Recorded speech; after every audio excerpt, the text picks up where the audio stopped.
My Family Thinks I'm Crazy, a podcast where I, your host, try to give you some tips on how you can explain all this weird, wild, crazy conspiracy stuff to the people you love most. Because that's what I've been trying to do for the past 10 years with no success. I've been telling everybody that our government is shady, but every time I do, my family thinks I'm crazy. The hollow earth, UFOs, aliens invading, fluoride in the water, they spray our skies daily. When I talk about these things, they think I'm crazy. There's no escaping anymore the evil that we're facing. Illuminati mind control, they're sacrificing babies. The end of days, but anyways, my family thinks I'm crazy. What, they don't want to listen to you? No, they don't want to listen. They don't want to hear it. They're just like, oh, here we go, Mark. Off again with your... Mark being Mark again. Yeah. So, that's the thing about podcasts is when you're on the air, and it's like therapy, If I can't talk to my family about this stuff, I'll talk to you, Matt, and all our listeners. You'll just start your own podcast. Yeah. So who are we talking about today, Matt? They think that I'm crazy. They really think that I'm crazy. They really think that I'm crazy. My family thinks that I'm crazy.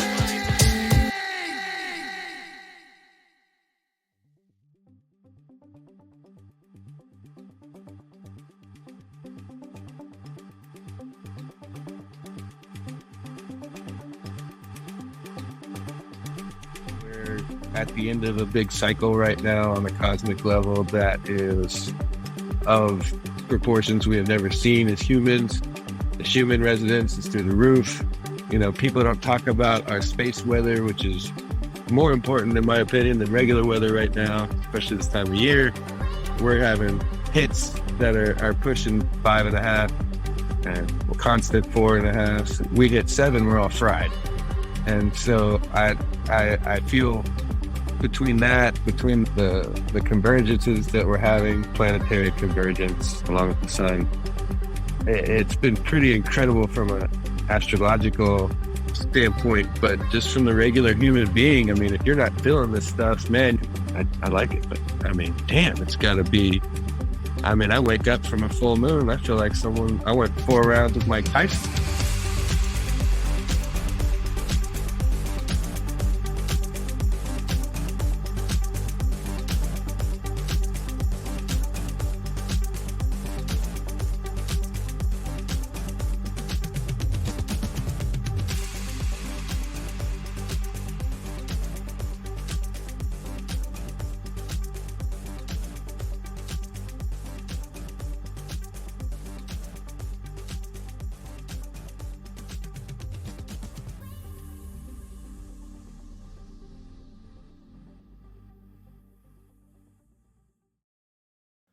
When synchronicity strikes, it strikes. And for worse or for better, we have to learn to make the most of it. Today's guest suffered a traumatic brain injury at a very young age, and since has had very strange experiences on the precipice of the Twilight Zone.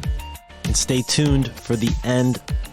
This is a Friday double feature, and I will be re-airing a conversation that I had on the Third Eye Awakening podcast with Amy Belair, who was mentioned in my conversation with Michael Sloggett. Thank you so much for being here, folks, and you know the deal. Show us some love on Patreon. Get exclusive content that you can't find anywhere else. Get early releases of every audio episode.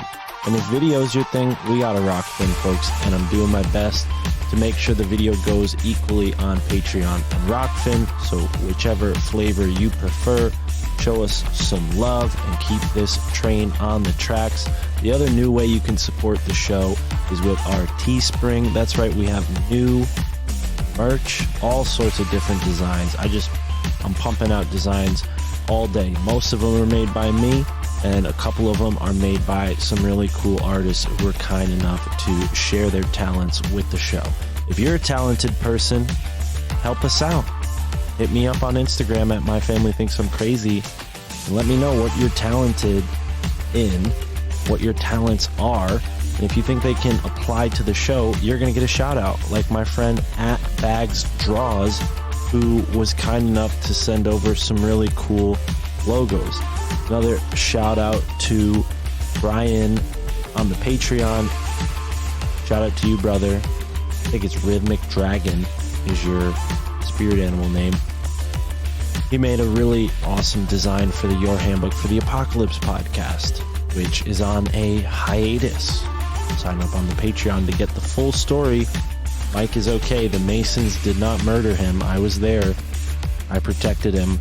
And if you want to know the full story, sign up on our Patreon. Michael Wan is A-OK. Anyways, folks, that does it. No extended outro on this episode. Just a conversation with Amy Belair. Be sure to follow her at the Third Eye Awakening podcast. And you can also find a second conversation with Michael Sloggett over there on her podcast. So look at that. Maybe you listen to that after you listen to this. Anyways, folks, thank you for being here. Enjoy your Friday. If you're listening to this when it's released, we're recording this on 2/2/2022. Imbolc, Groundhog's Day. A lot is going on, and I've got a lot to say. So sign up on the Patreon to hear it all. And stay tuned. Monday, we got a great episode coming out. It's going to be fantastic. It's with a new podcaster. His name is Josh Bellamy, and he's got a podcast called The Illusionary Tales of Reality. So stay tuned for that. And enjoy your weekend, folks. Thank you so much for being here in the now. And enjoy this conversation with Michael Sloggett. And secondly, a conversation with myself and Amy Belair. All right. Initially, yeah, I was just seeing crazy synchronicities everywhere. I mean, unexplainable things, knowing what people were going to say down to the sentence, to the word, not deja vu by any means, and not on my normal path either, Right. If it was something that I could put, my finger on, I would have. But so it was becoming kind of concerning, and I had a past of seeing things, and hearing things, and not with a mental, history or anything, but more spiritual and kind of knowing, but not knowing, not really thinking too far into it, but reached out to her and started sharing with her a lot of the stuff I went through. And she was like, well, yeah, we should definitely dig into that. And it just brought out a whole lot of crazy information. I mean, right from the get-go, the first 5 minutes we started talking, it was pretty wild. So Right on. highly recommend anybody who can get a session with her. It's pretty crazy. The Akashic records those light codes will tell her. I'm a skeptic at heart. I think we all are a little bit, right? And I haven't had a reading like that before, meeting her. And I had this stray dog come on my property, my marijuana grow. And, no collar. We're out in the middle of the country. It happens all the time. Dogs jump off at the gas station. They start roaming, whatever. I didn't think anything of it, but this dog would not leave my side. It was yelping and want me to pet it. And I had no idea where it came from, anything like that. Took it around town. Couldn't find an owner. Anyway, short story long, I asked her, I said, hey, I know it's going to sound really stupid and dumb, but just a little icebreaker. Like, can you tell me about this crazy dog that, just wants to become part of our family? And she described both of my other dogs first to the T, like eerily to, color of their hair, nails, all this stuff. And then she goes, and then started describing the stray and what that, it was, there's no way to think that, the dog walked up an hour before our conversation. So that was kind of proof in the pudding, and the family history and ancestral history that she tapped into was spot on and in correlation with history that I was told. And so a very incredibly gifted person, and it kind of helped my awakening process by you somewhat believe in those types of things until you really, really, it touches you physically or, on a reading or something like that. And then you open your eyes up to a lot more. I think it definitely did me, it helped align my spiritual path quite a bit. Right. Um, Right. And after that. I've never received that from Amy. I definitely am interested in reaching out to her for that. She asked me to join her on her show again, so maybe we'll work that into it somehow. But yeah, very cool. So, we talk a lot about synchronicity on this show. Was there something synchronistic about you finding Amy in particular? Had you heard of the Akashic record before? And like, where were you at, like, before you had this kind of experience? Well, my wife was Hawaiian, and God rest her, she passed away about 3 years ago this week. But so after that happened, I had started, feeling her around, seeing messages, seeing signs, seeing cardinals, seeing all these different things that just the numbers were incredibly evident everywhere. That was the first obvious thing. But I think that all the other animals, just presence, feeling her presence, smelling her, the kids smelling her, we moved couple hundred miles away. There's no reason for us to smell her anywhere. And it happens quite often when they're around, but you just kind of start to pick up on it more, as you pick up on one thing, you notice another. And it's kind of like, I equate it to when you buy a new car, you don't notice all the Ford Focuses on the road until you buy one. It's like everybody in their mom owns one, And so it's kind of like that. You just start picking up on it more, or I did at least. And I was listening to Tinfoil Hat. I'm a big fan, never met those guys, but been a long time listener. And my wife being Hawaiian, there is a couple of actual, and forgive me for not knowing the name, but the practitioner there on the Big Island or Maui. The Hunas. Is it the Hunas? I don't think it's the Hunas. It's because I know that's some sort of similar to Cantombe. Oh, okay. Yeah. Well, I've never been. I just know, that one term because I briefly looked into Hawaiian spirituality, but my girlfriend might know. She spent some time in Hawaii, but okay. Sorry for the derailment. No worries there. It's similar to Cantombe. It's very similar, but Aislinn is her name, and goes, if you want to check her out, at singswithtrees.com.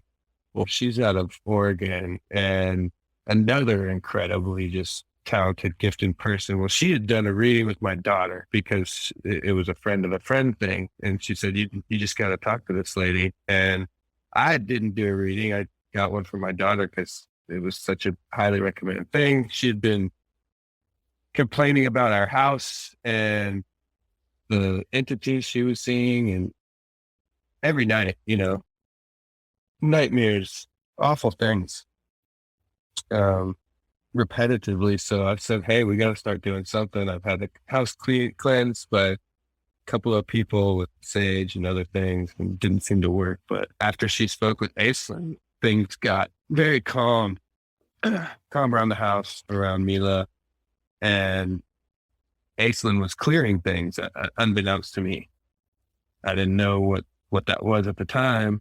This was a few years ago. And so I was like, okay. So I started looking into it and ended up doing a session with her. And this is actually just before I met Amy. So a good year and a half or a year or so went by. And so I did this session, a very light cleansing. It was a very good grounding meditation, and then went into some of my family history and kind of just did a light cleansing on me. And I really didn't feel a whole lot, to tell you the truth. I could tell that she definitely knew her stuff, but it wasn't like when I met Amy. Amy's was like right off the bat, like a talent show, Dancing with the Stars. Boom, look at this. And with Aislinn, it was more of a gradual thing. And she has shown me, I think she's more of a mentor. Amy's all about the info. That's the difference between, I think, Cantombe and me butchering that word again, can tell my Akashic record readers or light code readers, because, Amy gets all her stuff in light codes and downloads and these only things that only people like her can read. And so I think with Aislinn, it's more of a messaging, kind of remote viewing style, I think, psychic ability. But the difference between the two is incredible, and the positivity from them both, though, is extremely high, and the affirmation you can get from it's incredible. So, Yeah. Wow. I'm getting a little bit of a flashback there, because it's reminding me of, and I had a very similar skeptical feeling coming into this, but I remember at a low point in my life, probably like my first or second girlfriend broke up with me or something when I was in college, and I went and had this Reiki healing session. And, like I said, kind of skeptical. I could relate to how you mentioned that towards the beginning of what you said. And I had this Reiki session that 10 minutes, I think was what it was billed as, 10, 15 minutes. I'm telling you, I sat there, I felt like I was there for an hour, and she like snaps her fingers and gets me out of my, stupor. And I'm like, it's over? Huh, wow, okay. And she's like, yep, we're all done. And I'm like, how long, has gone by? It really was a significant memory lapse or time lapse. And yeah, I kind of pushed onwards further and further into knowing about this type of stuff. I can't say I've done any Reiki myself, but yeah, I wonder, with these entities bumping around the house, you said after your daughter spoke with Aisling, it kind of cleared up. Was there any other odd experiences that stood out since then? yeah, there's still a little hooded jacket kid around here, and I think he's fairly new, to tell you the truth. I think my daughter drags people around. She's incredibly empathic as well. And I mean, she has troubles for weeks at a time sleeping as it is because of her visions and her dreams. But then, seeing stuff physically, and, that's really, that was tough for her. And I think, again, since then, she sees it very infrequently, but I think it's going to be a thing for her for the rest of her life. And part of my journey is helping her figure out how to navigate that journey as well. And that's one of the things that Aislinn and I are figuring out together, so to speak. I'm going to try to get her up there to do, it's funny you mentioned Reiki, because it's similar to Reiki, but it's kind of like an intense massage with heat stones and some other things that they do. I don't want to go too far into it because I'm not that educated on it, but it's almost like intensive outpatient therapy, the way that you release what you want to release. It's a shamanistic kind of, and think of it as an emotional lymphatic release, so to speak. And she's really highly recommending it for my daughter, and probably myself as well, but definitely a physical thing you got to be there for. I think that, you think of things like Kimbo, Kimbo, they use the frog venom. They scratch little circles in your shoulder or back of your neck or areas, and they dose you with the frog venom, and that cleanses. I mean, you just start throwing up, I mean, like, Yeah, I remember seeing, I think Hamilton Morris did something like one of the earlier things he did with Viceland, where he went and tried that. He said it was Kimba is the group that traditionally uses that type of frog venom there. correct. It's Cambo. Okay. Kambo, I believe. Okay.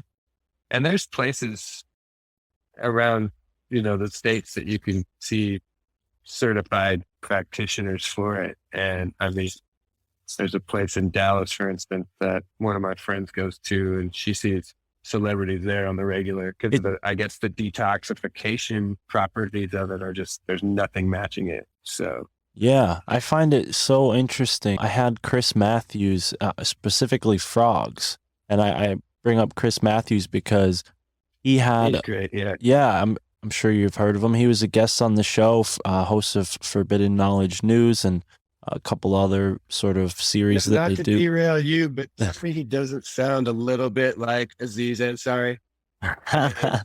Come on. I love the guy, but if I tell someone who's in my passenger seat that it's Aziz, they freaking believe it 100% of the time. Test that theory. I'll test that. I'll test that for sure. It's 100% of the time. Okay, sorry. No, Good, that's all good. right. That's all right. Yeah, I'll definitely give that a shot. I haven't heard Aziz anywhere in a while, so I don't know if many of my friends will get that reference. But the frog that Chris Matthews saw, I guess I don't want to say it was a frog. I think it was a frog, but there was another being that he experienced that was kind of frog-like. And, you know, this theme of Oh, yeah. frogs kind of, Yeah, I actually remember that. yeah, he might have talked about it elsewhere. Maybe you listened to it on my show, but either way, the frog entity and the fact that frogs are associated not only with this, and I don't know the proper, you know, chemical term for it, but whatever is combo, right? And then we also have the 5-MeO-DMT that's in, I think it's like the Sonora desert toad, right? So there's this interesting connection between frogs and entheogens, and even like frogs and mysticism and magic going into multiple different cultures, mythologies. So I wonder what it is about frogs and why they, you know. I don't know. It's funny because they're so unassuming, yet they could just knock you dead. Yeah. Immediately, you got to respect that. Yeah. Well, and there's something mystical about them when they're all croaking out in the distance at the night too, you know?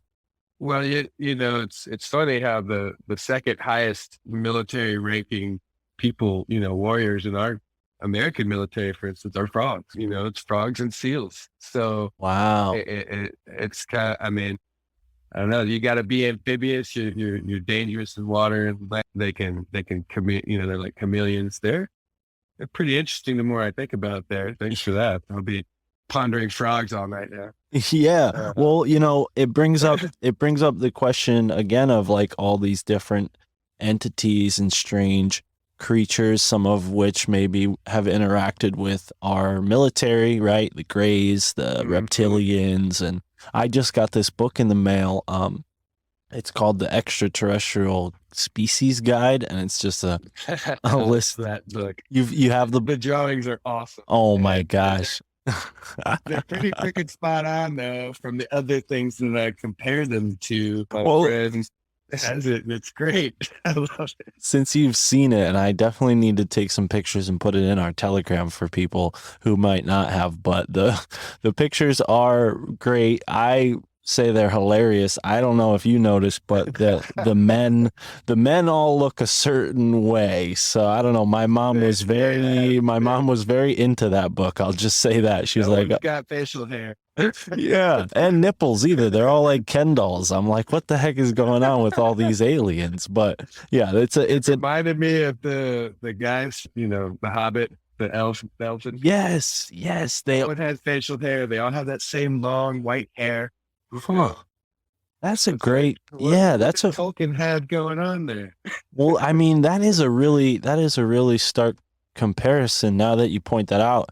I mean, there is this whole connection between fairy lore and ET lore. I know, speaking of Tinfoil Hat, they just had Joshua Cutchin on who talks about that in his latest book, and probably most of his books on the subject. He touches on this idea that these entities have existed on the periphery of our society for, you know, many centuries. Yeah, eons, exactly. So, but my point in bringing up that Extraterrestrial Species Guidebook, other than to joke about it, because it is a little funny to see those pictures, is just the range of entities that people experience seeing. And I don't think that book even captures all of them, because I've heard like Dog Man, right. Owl Man, you know, there's all sorts of strange creatures that are out there.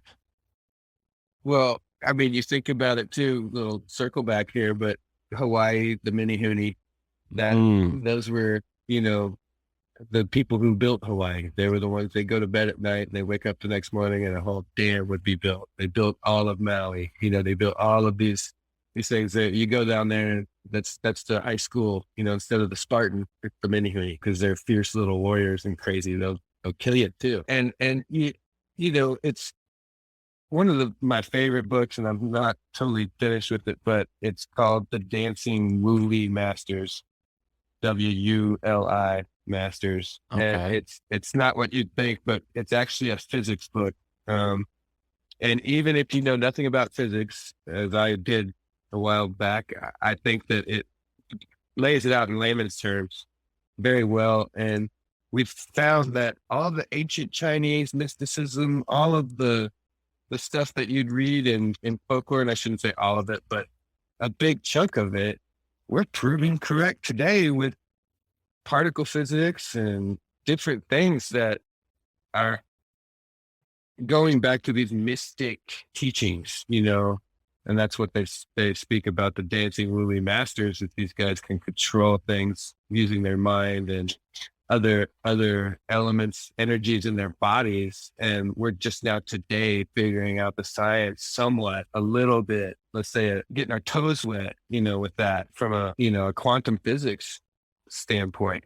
And so the fact that all of those things, the ancients and their ritualistic magic, all of these things are coming right back to a circle here at this time, whether you're talking about like Chris Matthews and he had one that it was like one of those guys, they're the insects that eat all the other insects, praying mantis being, and I think that's what visited me as well, because there's just no being that's explained even in that crazy book you got there. Wow. That looks like them. Synchronicity alert, and we still don't have the bell for it, but I'm going to get the sound effect because we need it. Our last guest, Donut from the Donut Factory on YouTube, had a Wi-Fi, what he calls a Wi-Fi mantid experience. So are you saying you had a similar experience with the mantids? I think that's what it was, and that's what Amy said as well, because they freaked her out a little bit. And I'd love to ask her a little bit more about it. She's so busy nowadays; it's incredible. But you know what? That's wild.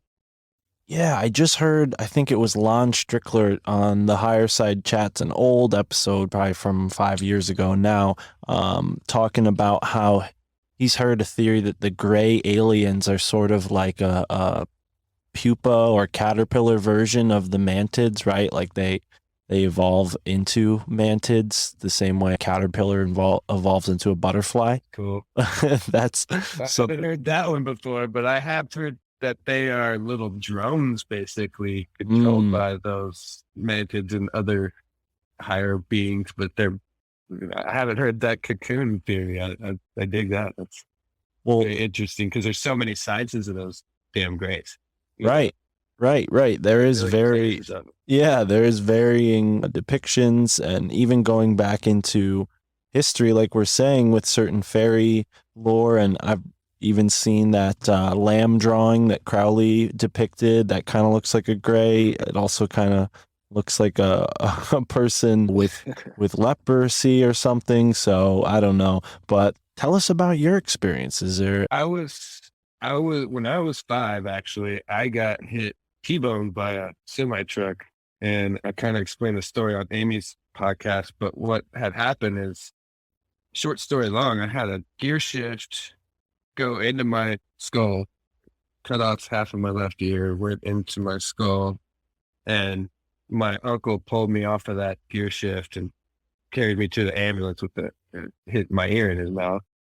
And really bad accident. We were in a tiny car. It was a 18-wheeler. And so I had to have reconstructive skull surgery. I had to kind of I could remember people fairly well, but not much else.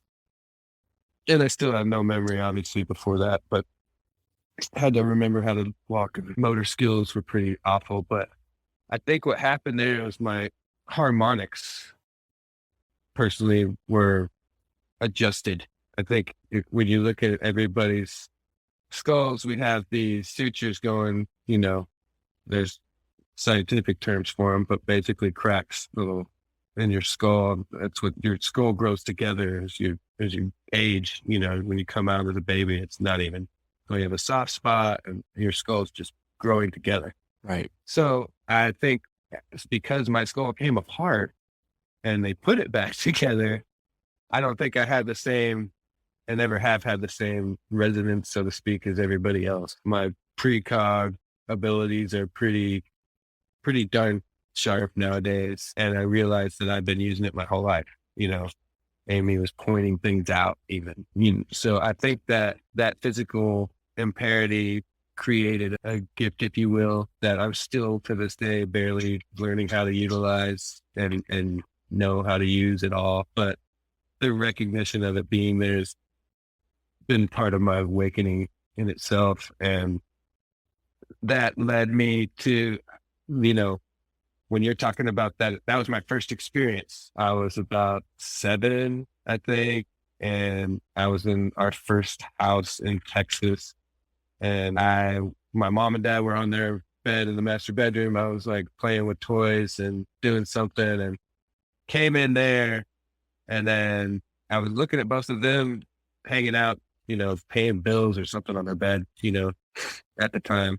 And then all of a sudden they were frozen. I turned around and there's these 3, seemed like 8 foot tall, but I guess our ceilings were probably 8 foot tall back then, but extremely tall.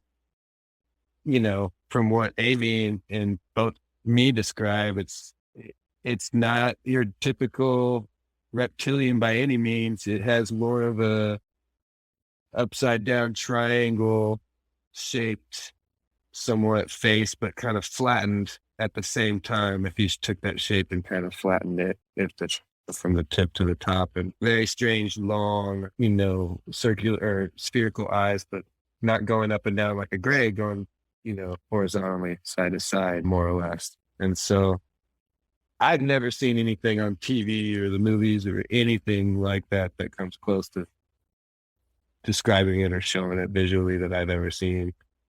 I've maybe drawn it twice in my life, to be honest, too. And hearing other people talk, I think it is some sort of Mantian or similar species. And as you're saying earlier, that book probably doesn't have half of them in there.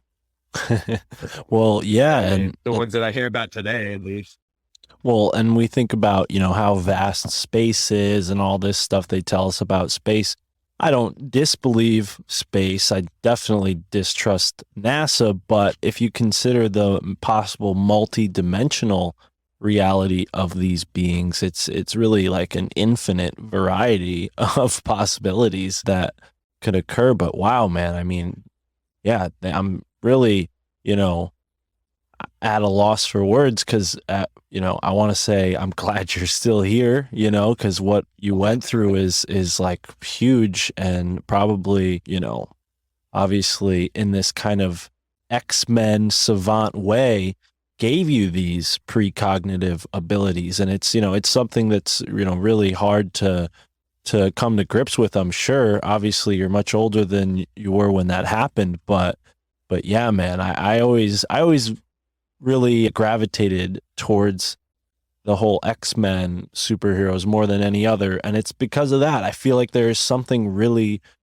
real about, you know, this type of traumatic initiation. You know, I mean, you see it in shamanic cultures, you see it with people who have, you know, tragic accidents. And, you know, one that sticks out in my mind is the case for this guy. I think he dove headfirst into a pool, really damaged his brain, and then after a few months of kind of recovering, he just had this savant ability to play the piano, and he never was even a musician in his life, you know. And it's just, it begs the question, like, where is consciousness? It's not in here. If the, you know, being is being damaged, and then these kind of strange abilities come afterwards, it almost seems like, you know, that is opening up or making room for this higher potential rather than limiting it, you know? Well, I mean, I think we all have our governors on full blast, so to speak. And toned us down as vibrational beings to the core. And when I'm trying to think of a good way to describe it. It's kind of tough. It's like in relationships, you can't be with someone who's so a bigger, lower vibration than you. It just won't work. And it's the same way with compatibility and evolution and the law of mathematics, really, and odds, because if you don't trip and fall and make an accident happen every now and then, you don't have that law of improbability factoring into evolution, which therefore creates that thing that no one can think of, right? So right. It has to happen. You know, suffering has to happen to feel joy. You'd have to, you have to have a black sheep in there every now and then to make the DNA compatible and create something down the line that's different, or else we're just too similar. And we call it accidents, but I mean, I've been in blowing glass 100 times, and we make something that we screw up, and then some crazy designer lady comes in and says, "Oh, I'll take like 1,000 of those." I'm like, "Well, shit, that was a screw up, lady. Now we got to screw up 1,000 of these damn things, But I think invention comes out of necessity, but I think most good inventions were intended for other purposes. And I think evolution is one of them. Right. Honestly. Yeah. And I hadn't known that you were blowing glass. It kind of relates to the kind of harmonic frequency that you mentioned in the notes, but also that we've touched on briefly here. And I wonder, what modalities have you played with in that realm? And do you kind of incorporate that in that crafts or that skill of, creating glass artwork? In the glass world, just knowing when to say when is a big deal. When is it hot enough? When is it too cold? When is my shaping, sculpting done and I can't do it anymore? It, makes the piece too fragile. And predictability is in that 100%. And so, no, I mean, it comes with wisdom and time. And so knowing that you've made those mistakes, quote unquote, which are really learning lessons, in my opinion, you're going to know when to take that thing and be done with it or heat it up again so it doesn't fall off the end of the rod. But when it comes to everything else, I mean, it applies just everywhere. I thought I was going to hit a deer, and I was like, you know what? I was just talking about it last night.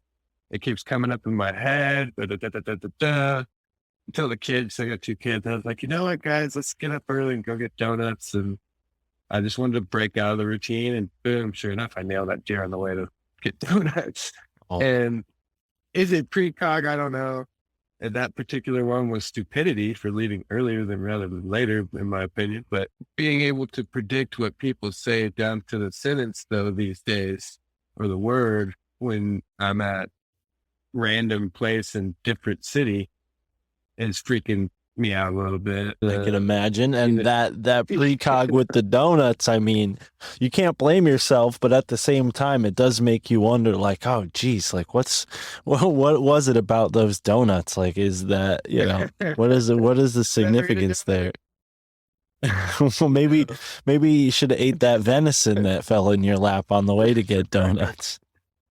What's crazy is I was in a big truck and my tires were the only thing that thing touched, and it just scared the bejeebus out of the kids and me. But yeah, I mean, just knowing small things that you think are insignificant, that would have killed me on a motorcycle. Yeah, no. Yeah, and not to laugh about the deer. I mean, all life is sacred, but it is one of those things where, unfortunately, in this modern world, you got to do the best you can to keep yourself safe. And it's not particularly always your fault that deer run into the road. I think it should be the states who make these little wildlife passages. I don't know. I've seen some states do that, but yeah, try. It happens. You can't. You should get a couple hours off of future community service for that PETA commercial you just did. It's really good. Yeah. Motivated a lot of future poor pups towards it, Um, I think that on the daily, it's one of those things that's been increasing. I also believe that we're at the end of a big cycle right now on the cosmic level that is of proportions we have never seen as humans. The human residence is through the roof. People don't talk about our space weather, which is more important, in my opinion, than regular weather right now, especially this time of year. And we're having hits that are pushing 5.5, and constant 4.5, and we hit 7, we're all fried. And so I feel between the convergences that we're having, planetary convergence, along with the sun, it's been pretty incredible from an astrological and astronomers standpoint. But just from the regular human being, I mean, if you're not feeling this stuff, man, you must be just swinging a hammer all day. And no offense to anybody swinging a hammer all day, 'cause I like it, but I mean, damn, it's got to be.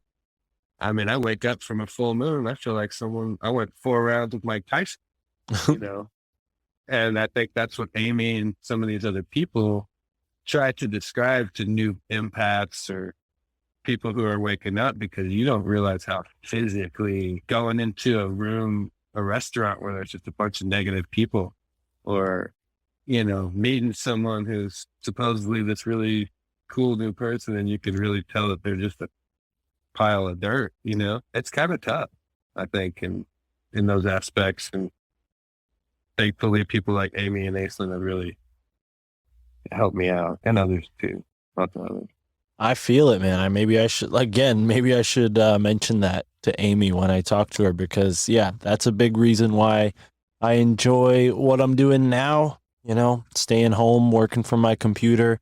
It used to be, delivering stuff was my way to have a job where I didn't really interact with that many people. I ended up interacting with with some people, but most of the time I had headphones on and was listening to a podcast, right? So, but before that, it was a lot of jobs where, yeah, you would kind of feel this like negative energy from coworkers. And I was always baffled as to why people were just content with like complaining all the time. Cause yeah, it affected me when I was in a neutral mood, but I saw how like getting myself charged up and being positive also benefited me. And it just made me realize like, oh, well, there's no reason to complain, because even if I am experiencing something that's stressing me out or making me feel a certain way, vocalizing it is only gonna, add to it and maybe spread it around, which seems to be, something people kind of rejoice to do at certain jobs. What do you think that is when you were feeling that way? I mean, in my opinion, I think that's our ego.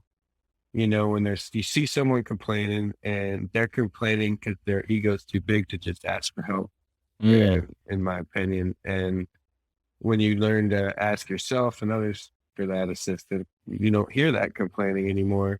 Right. Someone's putting out their fire, or helping them do it, hopefully. Right. And that's the medicine we need, whether it comes from, Amy Belair, you or me, and anybody listening to this show, tuning in to hear this message. I think that's kind of a big reason why I enjoy being a part of this community and meeting new people and dabbling in new topics that I, for the most part, have heard of, but, I'm kind of, I'll say I haven't experienced anything really that paranormal, so I don't come to this kind of subject with that much personal experience, even though I am fascinated and I have been for my whole life. But when it comes to psychedelics and medical marijuana, I guess I've used marijuana medically before it was really, thought of that way. Easily done. Yeah. Well, and yeah, easily done. It's still not easily done where I live, but it's legal at least. So I don't have to worry about getting put in prison for it. But yeah, when I got into smoking weed, I noticed that it had this like mind altering effect that went beyond just like, it was like an initiation, and for whatever reason, I didn't notice that in my peers. Maybe they had their own personal initiation into things that they were interested in whatever way that manifested. But it really felt like, for whatever reason, cannabis sharpened my intuition to sort out these things I was curious about, the occult, the esoteric, everything having to do with shamanism and psychedelics, which I have some experience with, but I've never done like the big one, ayahuasca, or the man-made version of it, DMT.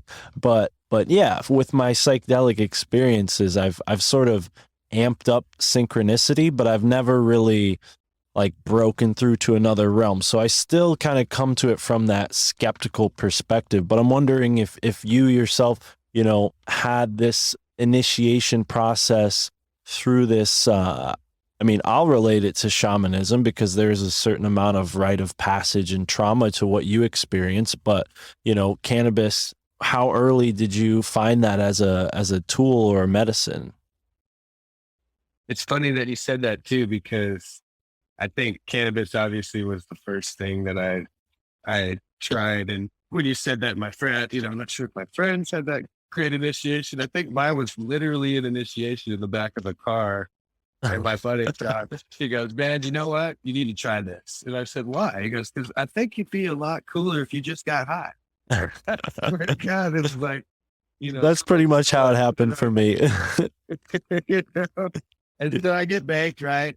And the first time I didn't really even get high. The second time I smoked, I got pretty baked, and I just didn't talk as much. I laughed a lot more, and I ate everything in sight. And, we were all soccer player, kind of dork sci-fi nerds, and I mean, boy, did we really get even more into sci-fi and anything that you could really get your hands on back then, but was mainly comic books. So my point is that we just made a dumbass comic really, really interesting. And all food, it's like Pete Davidson, I think it was Pete Davidson, but I won't steal anybody's bit, but, he said he quit smoking weed for 2 weeks, and he said all food doesn't taste good. And I think he's right on the money, because it really helped me with my anxiety immediately. I had bad GI problems, overloading or under amount of hydrochloric acid in my stomach. So it helped with that tremendously. And I just, was a more mellow dude, to say the least. And so that kind of helped my hierarchy with friends. I was just a lot more chill and, easier to get along with, I think. And then, yeah, it became my kind of easily go-to. I didn't need any medication. I didn't need anything for my stomach anymore. At a very young age, I realized that God wasn't sitting there on the seventh day and said, shit, I left pot everywhere. He put it out there for us to use. And, that's Bill Hicks, by the way, there's no other plant that grows so abundant in so many different ways. I mean, think about it, like there's 7,000 strains of marijuana, thankfully, to some of us breeders. But I mean, you could litter the whole country with it and it would go nuts. I mean, it's called weed for a reason. Now, when you want to grow really good stuff, that, you get very scientific with it, of course, but all these backwoods guys and most of the old timers, quote unquote, they just throw their stuff out in the damn creek and never trim it, go out there and cut it when it's ready and then trim it and throw some bubble gum in there so it gets a little flavor, It was funny growing and listening to those guys, learning from them. But can we get into that a little more? Because I have some minor experience with that. I mean, growing up in a state where it was illegal, there wasn't really that much of a culture around it. But, when you said backwoods, my ears rang a little bit because I smoke backwoods, but funny, right? But also, my dad used to, and I don't want to out my dad, but he's good now. He told me that he used to throw weed into like a PVC pipe and grow it in a tree. Or not a PVC pipe, like a bucket, like a plastic bucket, like a 50-gallon or so on whatever, and hoist it up in a tree and grow it up there, because they're growing in like places where other people come by and go for a walk, with their dog and stuff. And they're just growing in the park over there. They're like, look at that monument. Look at that dope.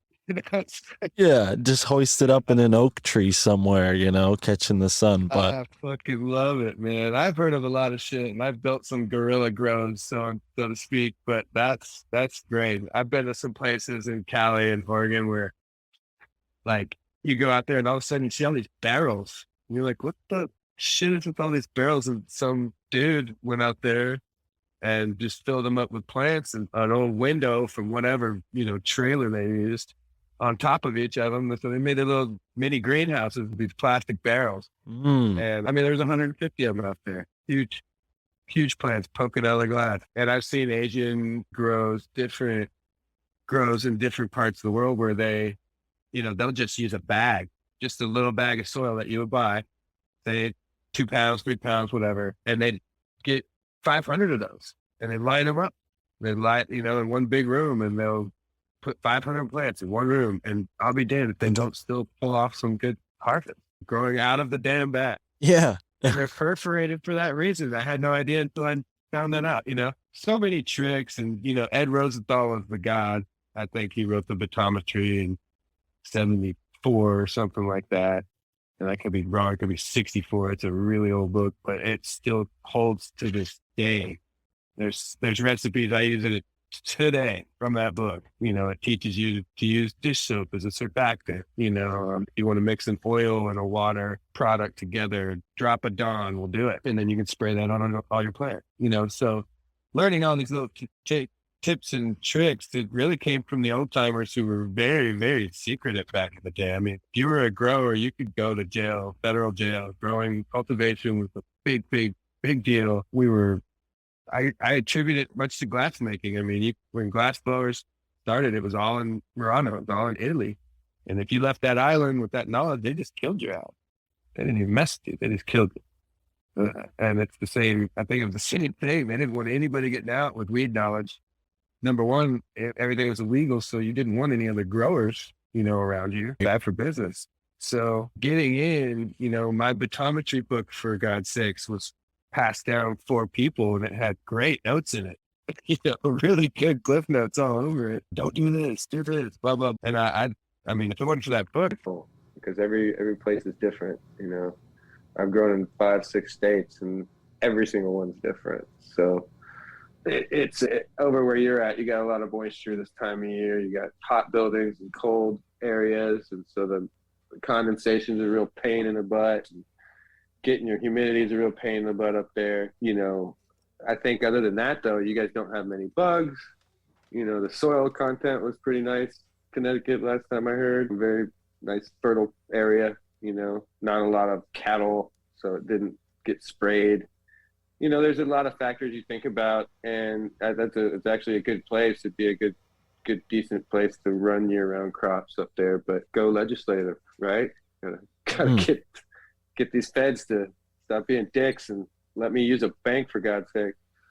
yeah, for sure. I mean, there is more legality up here, but they're trying to give all of the government-sponsored grows a head start.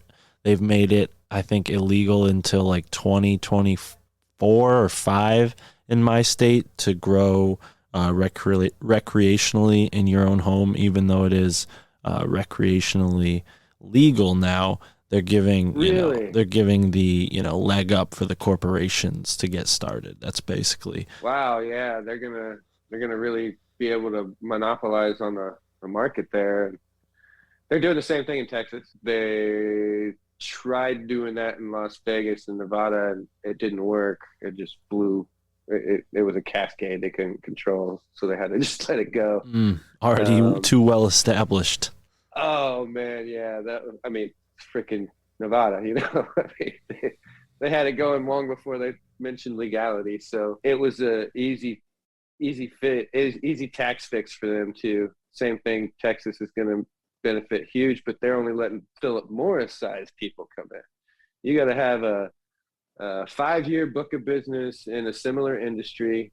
You got to have, I think, a $5 million annual, gross profit in that industry with a provable P&L. I mean, when I was reading what they needed, I was like, I think I got that far and I just threw it over my shoulder like Chevy Chase. Like, see you later, Texas. Yeah. Bye bye. And then you got places like California that just rape everybody by coming in and you got a broker for this, a broker for that. You can't sell direct from a grow to a dispensary. You got every Joe Blow, mom, schmo putting their fingers in the pie and not doing any of the work, and they just squeezed us all out. Same thing's going on in Colorado right now, but mushrooms are saving that state, which kind of leads me to that. And I mean, golly, what microdosing has done for me and others. And then tell us a little bit wow. about that, because I had a past guest on, Megan Cush. She's really a fierce sort of warrior in this realm. She's fought for legalization in California, Washington State. She's been doing it for many decades, and yeah, that's one of her big things she's getting behind now is microdosing psilocybin, and it's according to her very helpful for vets. And I've had a couple of vets that reach out to me and said that they really liked that episode in particular and they were going to try it. So yeah, man, I definitely want to learn more. We can definitely rap about that for a few. I used to own a company called Cognilife with some partners of mine, and we focused intensely on neurotropics and anti-inflammatory neurological remedies when it came to anything natural. We were helping kind of attack, the Adderall / Ritalin market, because we all had kids that were going into that age where everybody was just getting pre-prescribed almost Ritalin at 6, 7 years old if they're a boy. And I said, look, I'm not doing that. And so we went heavily into that market. I own an R&D company, by the way, and a laboratory. So before I got into weed, I was a nerd there. And so we came up with some really good blends, tested them, easily work better than Adderall, easily work better than Ritalin, especially on children. And when we started this, a lot of those parents were vets, were current military or current first responders, and they were like, man, we sure would like something for us. And so we just started making an adult version immediately, and that took over. Unfortunately, a company that named similar to Crabbit Labs bought everything out of my warehouse and kind of put me out of business, and came out with a company or a product called Cognizant that's selling like wildfire right now. But can't be mad. It's the best flattering thing I've ever happened to me. But going into that, I got to meet all these vets. I started working with Carrick Brain Center. I started working with, Mission Kill 22, a lot of wounded warrior guys. Again, current operators, current Navy SEALs, retired Navy SEALs, a lot of special ops, a lot of frogs, a lot of SEALs. They had the most TBE or the most trauma neurologically from the NVGs. They're wearing 24/7 night vision goggles. They're stacked like sardines in a C-130, just imagine riding a tricycle on a gravel pit. That's what riding in a C-130 feels like. You're on a bench. And so the amount of traumatic brain injury, the amount of PTSD, the amount of frontal parental lobe damage that they were receiving was incredible. And they had developed a couple of innovative therapies at this neurological center, and I was helping them with our products and different regimens. But when we started with the microdosing, that's where I noticed the combination of microdosing with neurotropics and anti-inflammatories even more so improved the microdosing, and how quickly the patients were receiving incredible results from the microdosing, because we took the inflammation down and increased their neuroreceptor pathways, and basically, for lack of a better term, oiled up the machine, got blood to all the right areas of the brain again, took down the inflammation from those, whatever injuries they had. And so I've seen firsthand, and I don't want to name names, but these guys have had movies about them, okay? Blockbuster hits, so to speak, and they attribute their daily life today, and especially their wives, if you ask their wives, to micro. We had to fly a lot of them out to Mexico. We had to fly a lot of them to California before Colorado became hip to the game, and Washington was hip and all that. But you know, you get these guys on a 4-day on, 3-day off, then a 5-day on, 4-day off. What you kind of got to figure out your own off and on, so to speak. But I recommend starting it 5 days because you're just starting it. We're trying to get a good uptake of the psilocybin in your system. If you smoke marijuana, that's going to affect it as well. You're gonna feel higher uptake of it. But a microdose in itself should never be more than 0.1 gram or 100 milligrams in itself. So a tenth of a gram is what I would recommend for anybody, unless you're a real small person, and starting with that dosage, you can kind of, if you feel anything of it physically, you took too much. You need to dial it back. You need to only feel the internal happiness, the suppression of, depression and the other, progressive effects from it. And you can notice those almost immediately, but most people notice them on about day 3. And especially people who've never experienced it, psilocybin in the past. And, you want to have a washout period. You can't utilize anything, honestly. All drugs should have a washout period, but so that's why we take days off. And then those days off allow you to reset your own internal factors, so to speak, around your reset that you're doing while you're taking those neurotropics and the psilocybin microdose. So there's a lot of research out there, I'm sure, that can be found on it. We see a lot of new stuff out there all the time, and I would go with university driven, white paper driven things, but I think starting with a tenth of a gram is really just the way to go. And I haven't been to Colorado since they've legalized it, so to speak, up there medically, but I'm sure there's some pretty easily obtained things there that are already dosed out really well in a natural format. And I recommend it. I've done it myself. I do it for about a month and a half at a time, and then I just stop. And I kind of know, my body just tells me, it's like, you know what, you need to do that. It's time. You're having too much anxiety. You're having too much stress. You got to reset your cortisol levels. I mean, I think it really, really regulates hormones in ways we do not understand. I think it regulates neurological pathways in ways we don't understand. And right. So until someone in a big university can put some money to that, which they don't want to because anybody can grow it in their freaking house, so it'll never get a study like that. It'll never happen. Same thing with curcumin. Curcumin can replace aspirin worldwide. We'd have less liver cancer, less issues, less heart issues, all kinds of things, but they're never going to tell everybody that because you can buy curcumin at the grocery store or turmeric, so right. It makes no money. It doesn't make sense for them.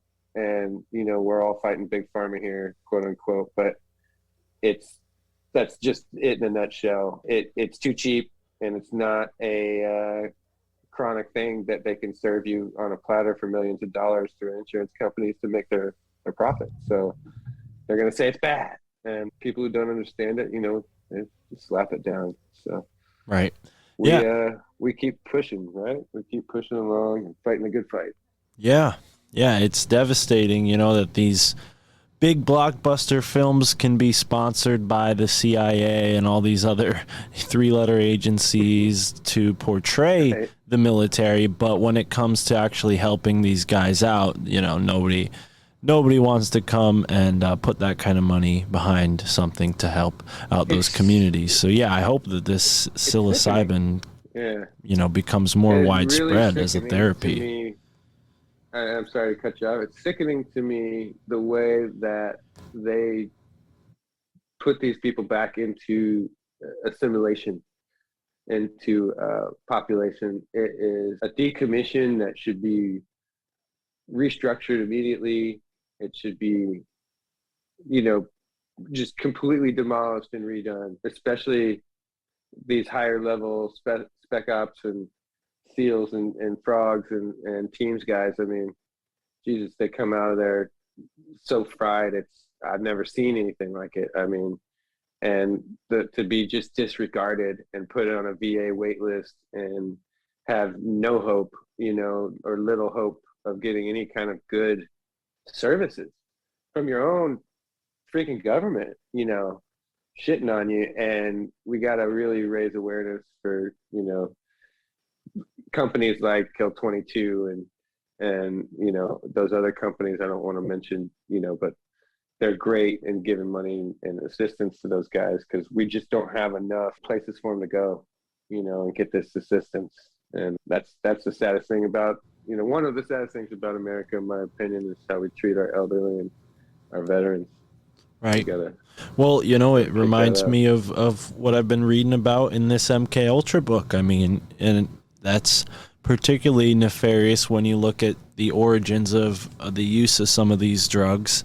Obviously, we're both, supporters of plant-based medicines for sure, but, I definitely, take acid anymore. I had a period in my life where I took it a couple times, and in hindsight, with all the research I've done, I'm like, wow, yeah, that could have been weaponized. And, I obviously trusted the people I attained it from, but, that's still, these things are made in big labs, and yeah, maybe there were good intentions, but here's the thing I want to pose to you, is because I always jump around with this idea in my head. It's like, do you think that it was weaponized against us the way they had planned, or do you think that their plan unraveled on them and it kind of stopped being used in that way because they realized acid really wasn't doing anything but enlightening people and not mind controlling them like they had hoped? That's a good one, and it's almost like Kennedy conspiracy-esque, like how deep did MK Ultra go? And you look at the history of things, and Ram Dass and Timothy Leary and the people on the forefront from a doctoral, chemically based, scientific based group, and that's who you're talking about.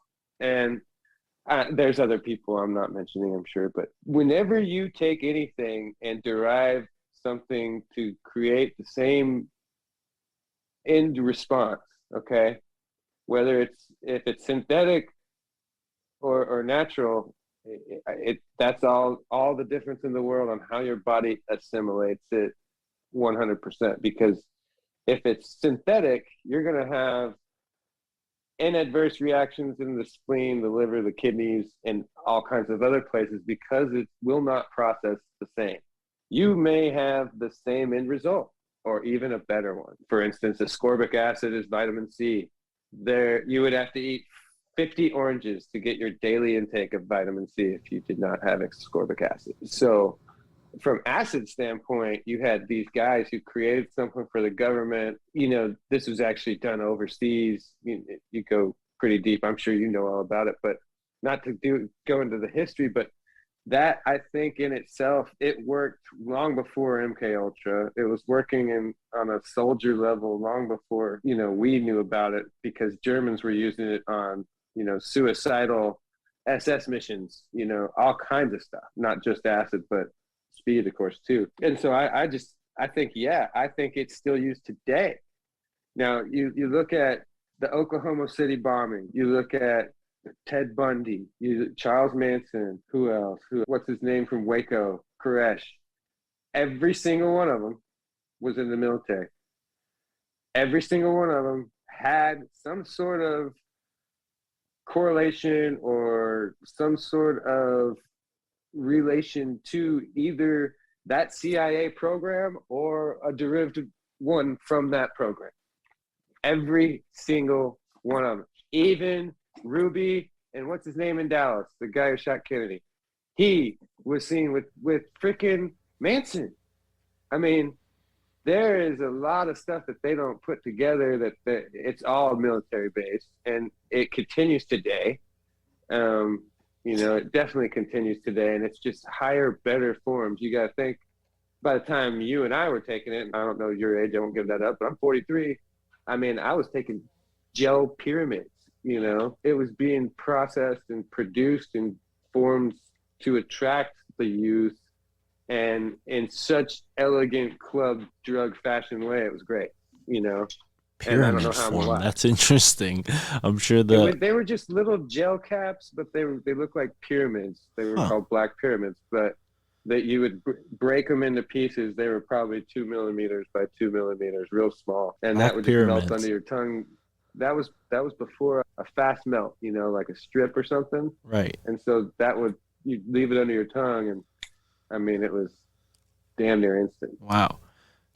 Bunch of that stuff in Colorado, where I was in my early 20s, and that area was just flooded with it, and the shrooms back then were just incredible and so clean. But yeah, I think it's definitely being used today on multiple levels, and not just acid. I think they've stopped using quote unquote what we would consider acid. I think that's evolved into probably something that's given via the eye in an eye drop form. I would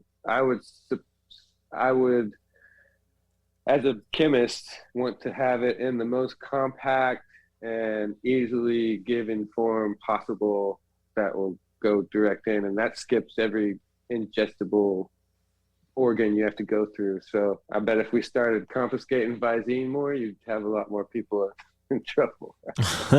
Wow. Yeah, with the whole espionage thing, though, it is interesting to think maybe somebody could just drop a little bit of, acid in your drink, or even in your eye if they hold you down. Yeah, or your contact lens if they get in close enough. But yeah, wow.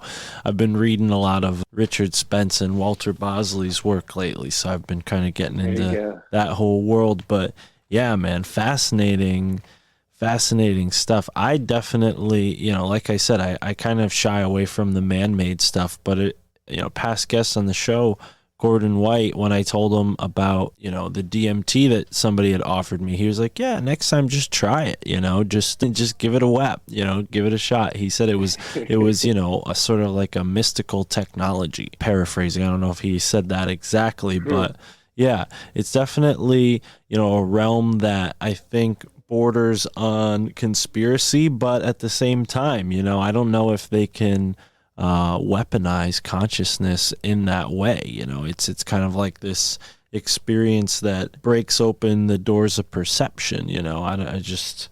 It's interesting.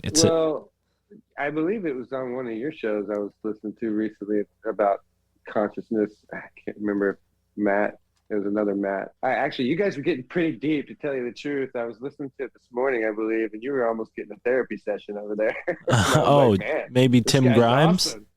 Tim Grimes, that's who it was. Really good show, by the way. But yeah, he made some good points, and then it spun me off a couple of rabbit holes too, listening to it, and I was like, I wanted to bring up video game theory, and I think it's very, very interesting. I think it's my newest thing to really dive into, so to speak. But tell us about it. Well, I'm very new to it. So first of all, I hope I don't mislead anybody by any means, but think of it as life as a video game. Okay. Think of the user has a disc or something, even if it's a download, it's already pre-written. Every scenario possible, according to that game at least, is pre-done. It's it's very Newtonian physics. It's very mechanically constructed, if you will, but obviously a technological platform we've never seen.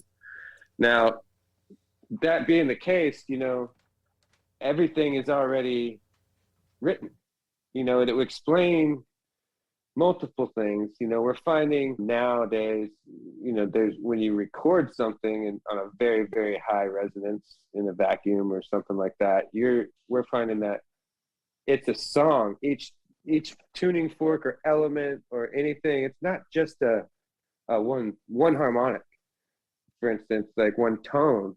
It is a set of tones, very similar to like a Song of a Whale or something like that. So what does that tell you right there, that science tells you that everything has its own individual pre-written tune? Okay. And so if that's the case, and we're proving this over here, and we're proving it in a digital world too, what stops it from, you still have free will in a video game.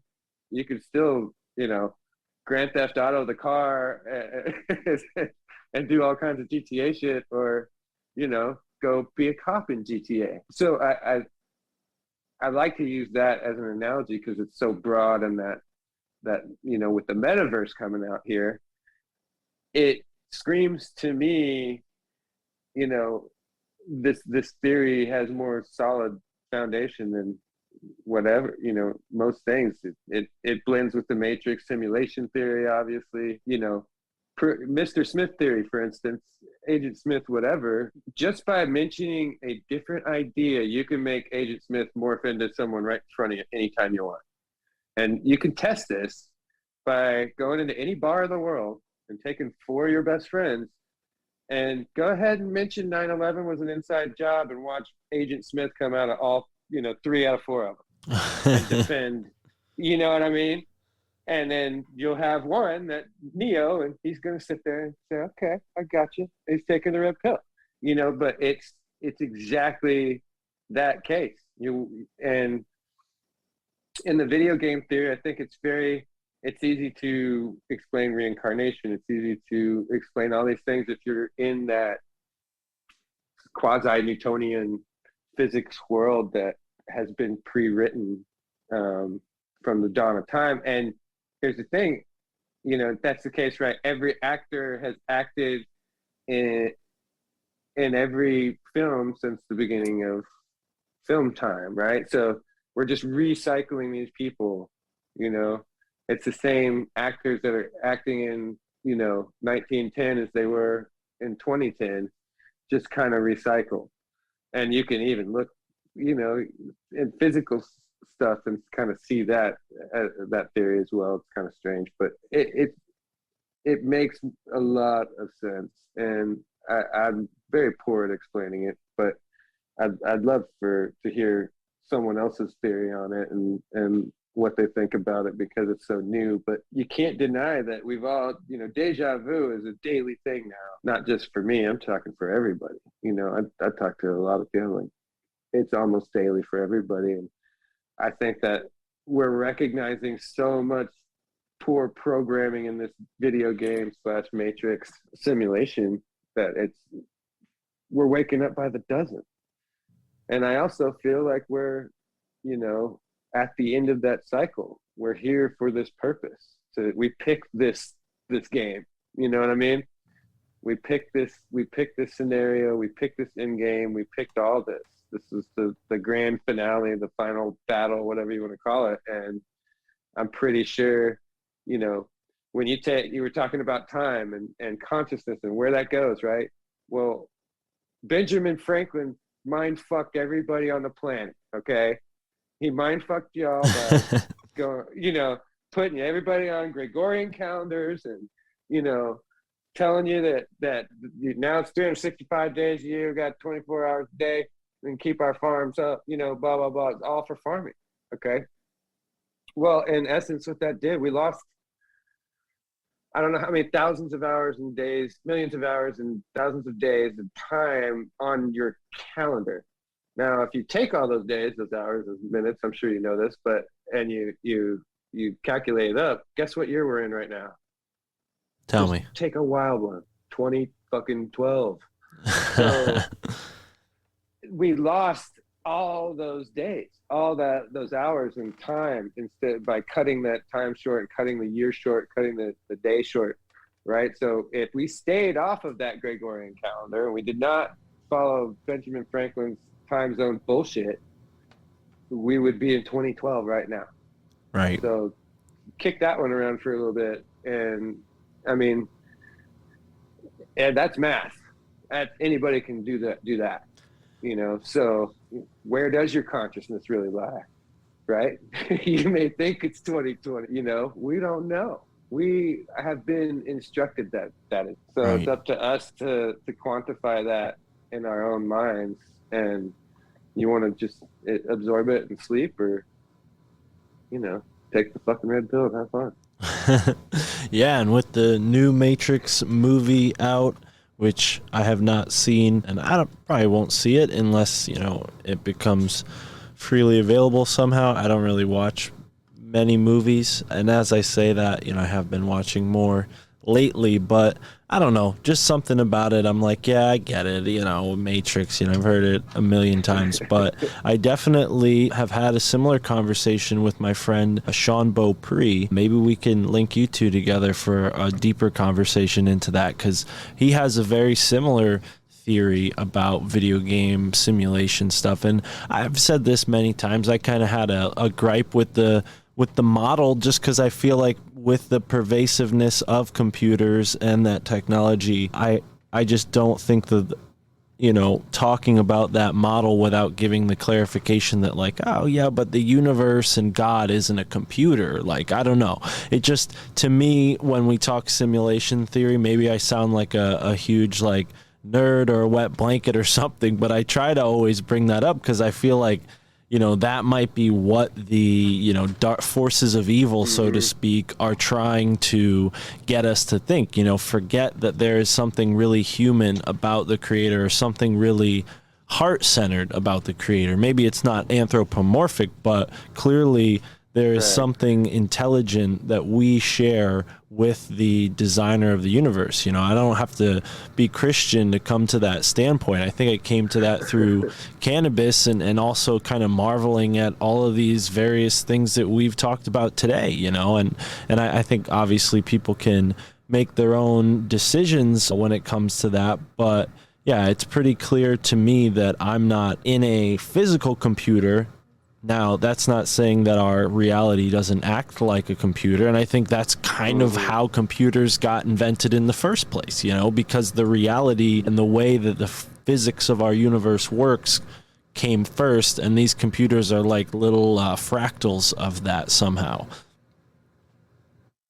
Well, our quantum computing capabilities today are absolutely phenomenally incredible. What they will become shortly will be scary, and I think it's already a little scary personally, but the way that our spirituality and the family as a whole has been taken away and stripped from us. Our religions are bad, they're all lies. We're told now they're lies. You can't trust the media, you can't trust TV, you can't trust anything. And I hate the fact that my kids don't have any stability in this world, and you can't grow up and just worry about Saturday morning cartoons. These kids are already worried about COVID. It doesn't matter, and so we've stricken the word family from Congress. You can't say that in Congress anymore. You cannot say a lot of other words in Congress anymore, because they do not want to recognize the family unit. And it's the diminished, they've already taken church out, religion out, and now they're just diminishing the family unit to where we are all individualized and owned by the state.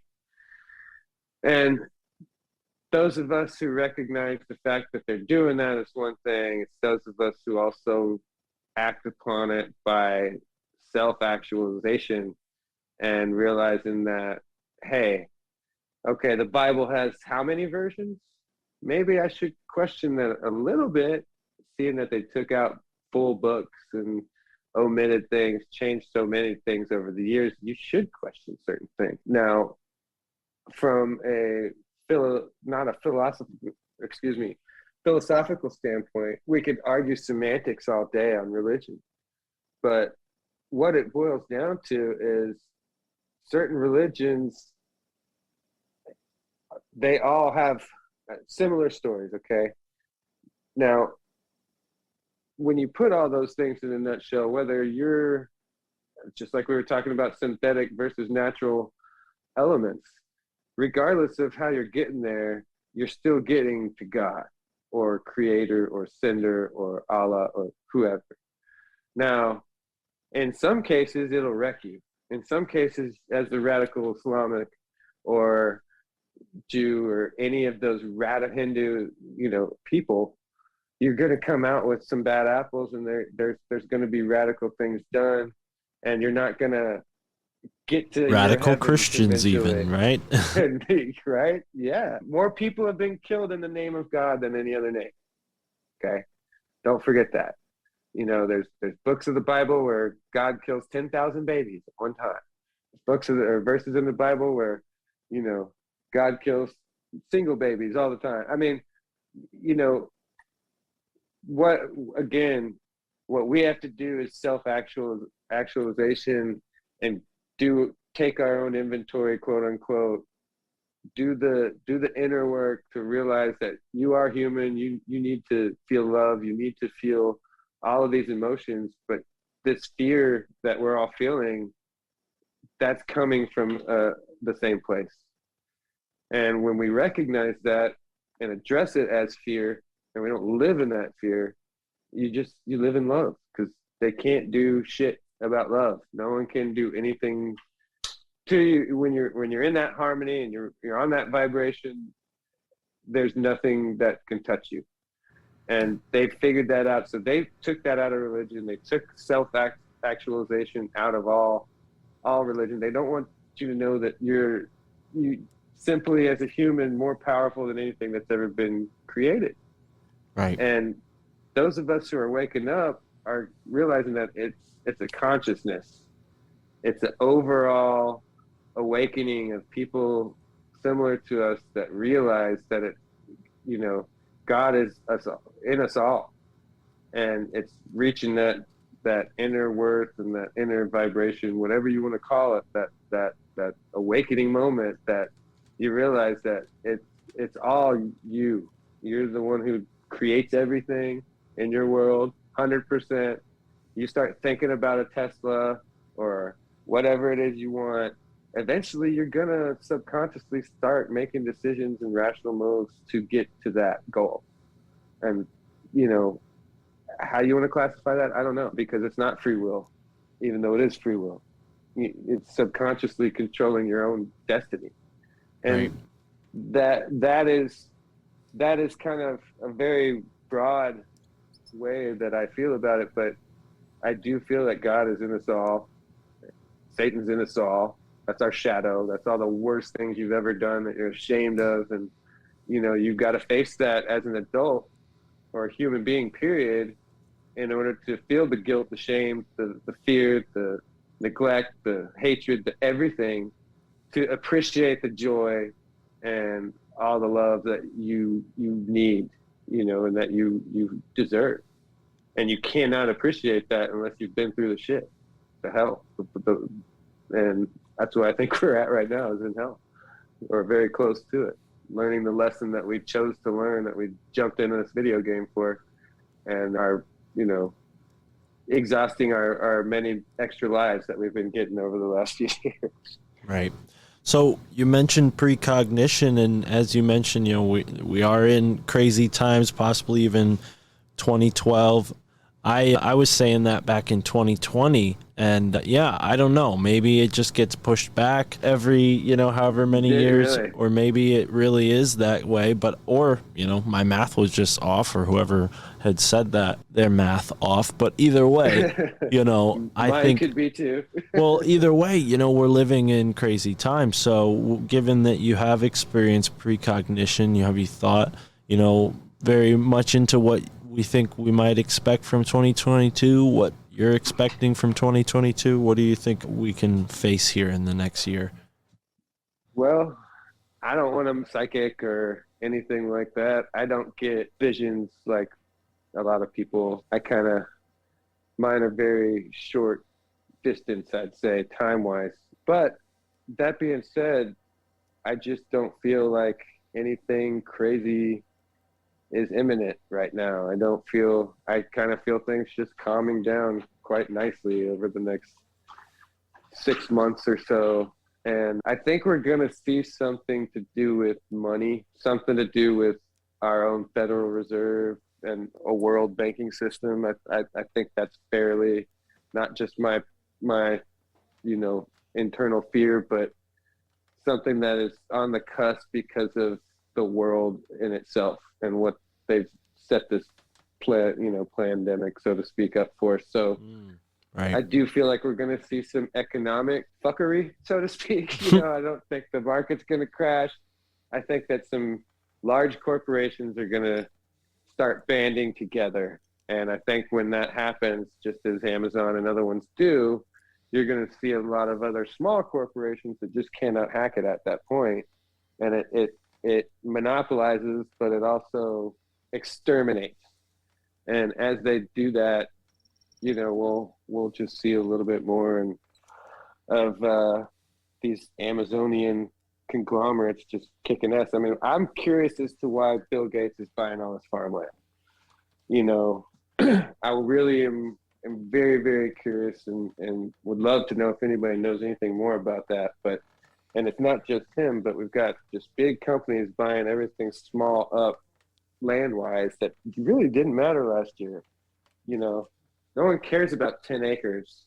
You know what I'm saying? Like, and they're buying it all up. And it was some sort of package that Biden helped put together as well. So if anybody has any news on that or information, I'd love to know it. But I feel like that has something to do with what's coming up this year. And, you know, it's just going to be some sort of economic hardships, I think, for a lot of people. But other than that, I think it's going to be kind of gravy. I'm kind of looking forward to it. So hope everybody else is. Right on. Yeah, I certainly am. I think the podcast is going in the upward direction. And yeah, what do you got going on? Anything that folks can follow up on? A social media page that they can reach out to you on and let you know how they felt, or maybe even connect, because you know what you talked about today was very touching. I'm sure people can relate in the audience, but or maybe even any final thoughts. Oh, I appreciate it, man. Alpha Centauri 966. That's me. I'm a goofball and I don't have very many posts. I really just follow people and kind of do research and chat online. Not very social, but yeah, that's me on TikTok. So I'm there. As far as, you know, reaching out, that's probably the best way, is just DM me there. But I do a lot of stuff on Instagram on our company page as well. So we've got Emerald Ohana Farms. If you guys look that up, we're eohanafarms.com, and you can see some of our products. We haven't updated too recently, but we've got a lot of good things. So if you're in the Oklahoma area, anywhere in the state, you can find our products kind of from north to south. So I want to kind of pump those a little bit. But other than that, yeah, just living the weed life out here in Oklahoma, and looking forward to switching to the glass life. I'm plugging in a new glass blowing shop near Ardmore, and gonna kind of just kick back and teach people how to do that for the rest of my time on this planet, and instead of stressing out about the daily grind. So hopefully we'll have that up and going in about 4 or 5 months. Right on, man. Yeah, and I didn't expect that from Oklahoma. I think I went through Nebraska. I don't remember if I went through Oklahoma on my way through the Midwest, but yeah, brother, it's been a pleasure talking to you. For everyone listening, thank you so much, and have a great moment wherever you are in the now. This month, our podcast is sponsored by Truth Smacks, the only trail mix for those walking flat earth. Go to truthsmacks.com to order some now. Thank you, Truth Smacks, for supporting the show this month. Whenever you find yourself on the side of the majority, it is time to pause and reflect.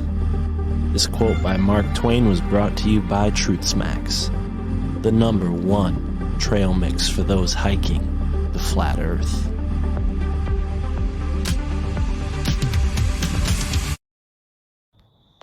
Welcome to another episode of Third Eye Awakening. I'm super excited to have Mark Steves here with me today to talk about spirituality, esoteric history, cannabis, and I'm sure so much more. I'm sure it's just going to go down a whole bunch of rabbit hole-y directions. So Mark Steves is the host of the My Family Thinks I'm Crazy podcast. And he's the booker for the Tinfoil Hat podcast. So he's like a low-key celebrity, basically. He's an avid researcher, martial artist, and overall iconoclast. So welcome, Mark. Thank you so much for being here and being willing to share your perspective with all of us. I am honored to be here on Third Eye Awakenings. I can tell you that I wouldn't be where I am if I didn't put a concerted effort into awakening my third eye. So maybe we can get into how that all started today. Yeah, I would love to. So why don't you give us a little bit of a background on who you are and how you got to be here, how you got to start your podcast. I love the name of your podcast, by the way, and what you do. Sure.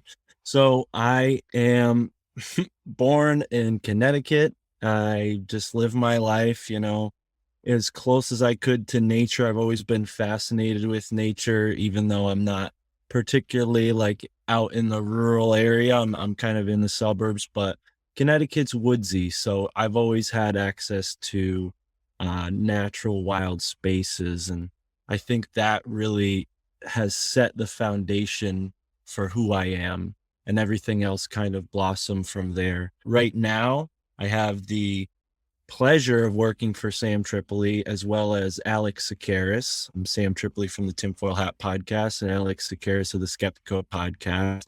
And I just kind of use my podcasting addiction to use because I just love podcasts so much that I know all of these folks that should be on Sam and Alex's show, so they have me they have me reach out to people like you, Amy. Yeah, it's just a really cool job because it's full of synchronicities and, it's just life. I don't know. I don't have much to say about what I've been up to lately because I'm just kind of in transition. I'm going to see Sam perform comedy this weekend in New Jersey, which is exciting.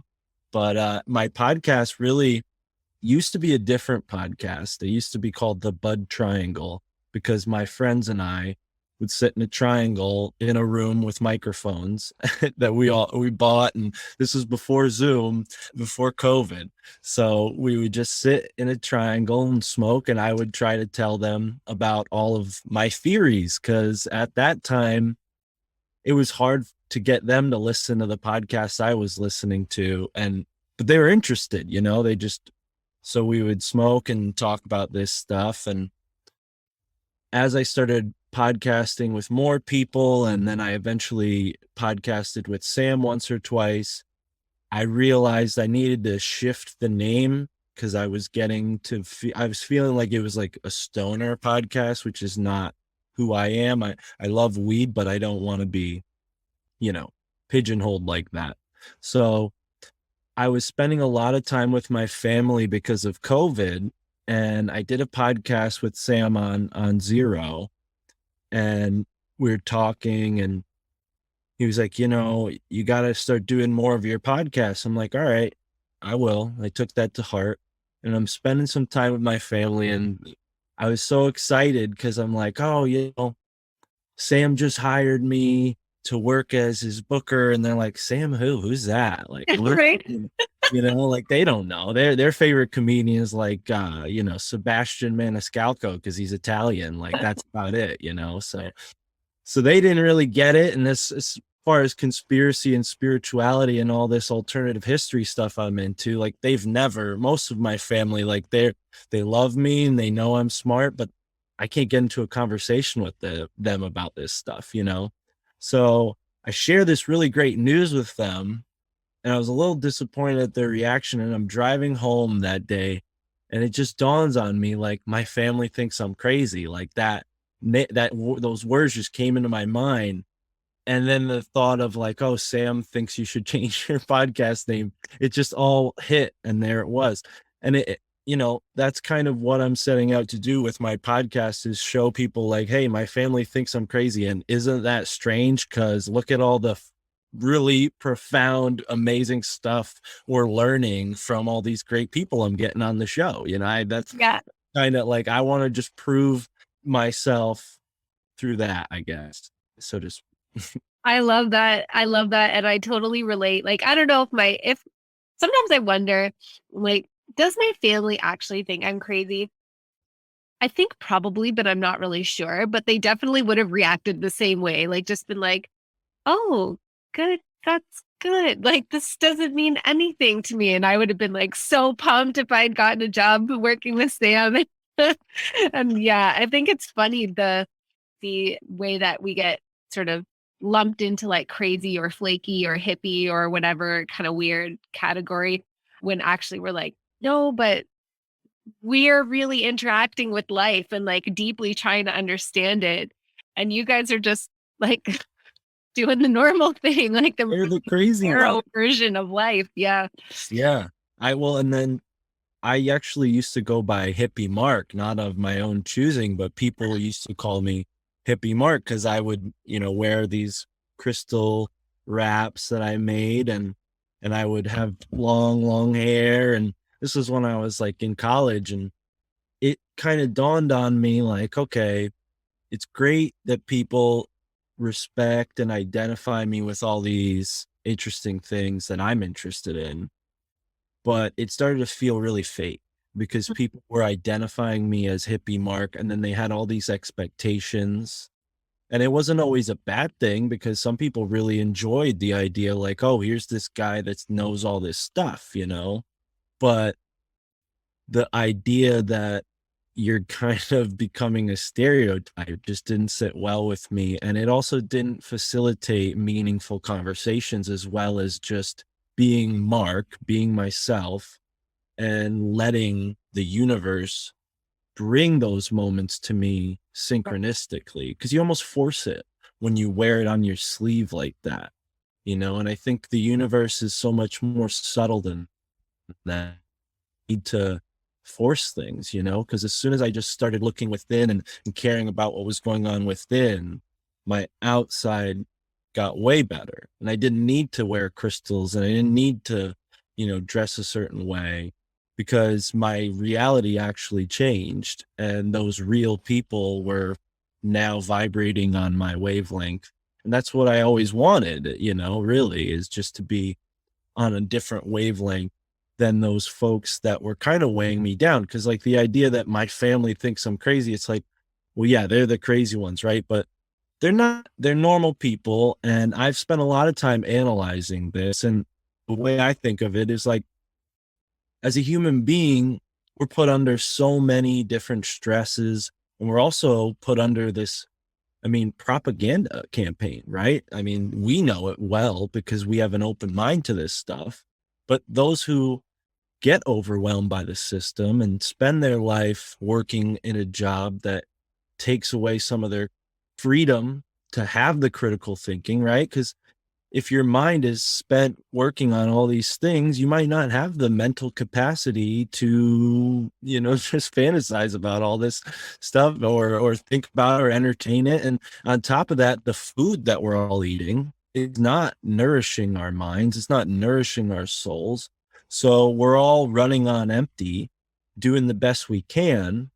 And as soon as I took the time to start smoking cannabis every day, drinking clean, fresh water, eating organic food, I think that facilitated a change in consciousness that the people in my family haven't had the opportunity to have. So it's unfair for me to say, oh, you guys are stupid because you don't think like me. No, that's not the case. It's just they aren't this far ahead on their path. This path might not even be something they're meant to go down. So I just try to be a beacon of light and, be myself. And if my family is interested in anything I have to share, they'll ask. So I don't want to force it on them. So, the show title might give the impression that I'm like a lunatic and I'm like trying to force my family to believe in aliens or something. But really, it's just comes from a more of a place of wanting to be accepted. And I think a lot of people can relate to that, so that's why I named my show that, really. And it's true to who I am.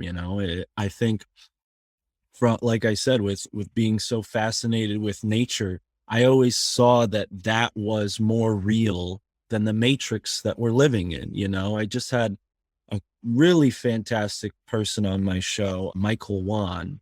I'd love to connect him with you because I think you guys would have a great conversation. but he was telling me about how we have like these three layers. You know, we have base level reality, that's the natural world that we're all in. We have this matrix on top of it, which is like all of the words, all of the things that we name in our naming consciousness.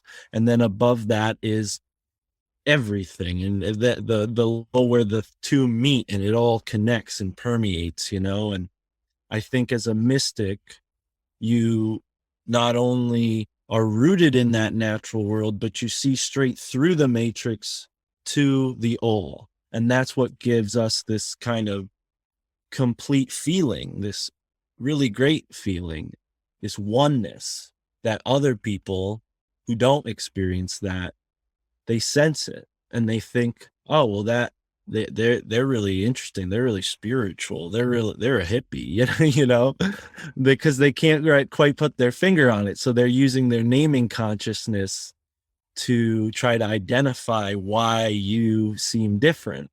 And really, you're just in touch with them. You're in touch with the all, you know, and they just don't realize that they are too. They're just not actively in touch with it.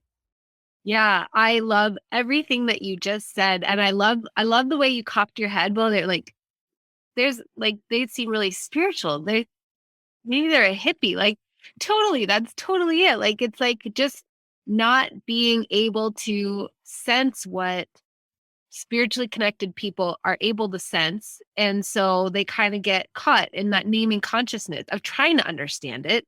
And sometimes it's trying to understand it in a way that easily categorizes and dismisses it because they're so occupied, like you were saying. Like, it really isn't. I really appreciate you sharing that it's really not fair to other people who don't see the matrix, like the false overlay and the propaganda and all the things, because totally it's created for the majority of us to not be able to see it. It's a net that's created to trap most of us. And we're, you know, very busy. Work life, career life is very busy, and people don't have the time to critically think. Plus, I think we are carrying around shit tons of trauma collectively, personally, individually, collectively, and examining those things deeply also invites us to start examining that trauma. And most people are just like, I don't have the time. I got to pay my bills. Like, I can't open that can of worms. And so I don't really want to hear about it. But they're kind of like, yeah, like, what's up with this person, this hippie or this flaky person? It's kind of like, they're just trying to understand it. I also really like the way that you described it, because recently I've started like seeing the matrix as a net. So it's like, it feels like a screen, but it's a screen with holes in it. And that's just it. Like, some of us are able to see through that screen. It's not that we don't see the screen, it's that we see through it or connect through it into that other layer of the oneness. I think that's where we're all headed. I really do. I definitely think that there are some souls that are just on a journey, a trajectory, like you said, that maybe that's just not part of it for them at this time, and that's totally fine. But I think that more and more of us, the waking up process is because more and more of us are able to sense beyond that screen. Mm. Yeah, and I think when I say that, I mean, everybody comes to life, and you know this very well. I think this is something you talked about when you're on Tinfoil Hat. You make a decision to come into this body, you know, before, and you're in the spirit realm, and you choose your parents and you choose your life, and we forget, you know, we come into this world and we forget that we made that choice. So yeah, I think it's quite possible that some people made that choice to forget and to be completely enveloped in this world. And maybe they're so fresh into it that, you know, someone who's lived many, many lives and has the Akashic record upgrades in their mind, you know, to have this recall of this stuff just seems completely foreign to them, because they're just lower on the evolutionary path, you know, because we're all spiraling towards creation or away from creation. I think that's something I've been thinking about a lot lately. But as far as my personal trajectory, I think the reason why I was able to find this place now was because there was a lot of trauma. And for me, I had this big misconception that all drugs were bad, all drugs were evil. And I in no way want to endorse cannabis. I think everybody has their own personal decision to make whether or not they'll smoke. But for me, using cannabis and using this medicine changed my life really deeply and gave the intuition to go and seek out these answers that I didn't know I was seeking.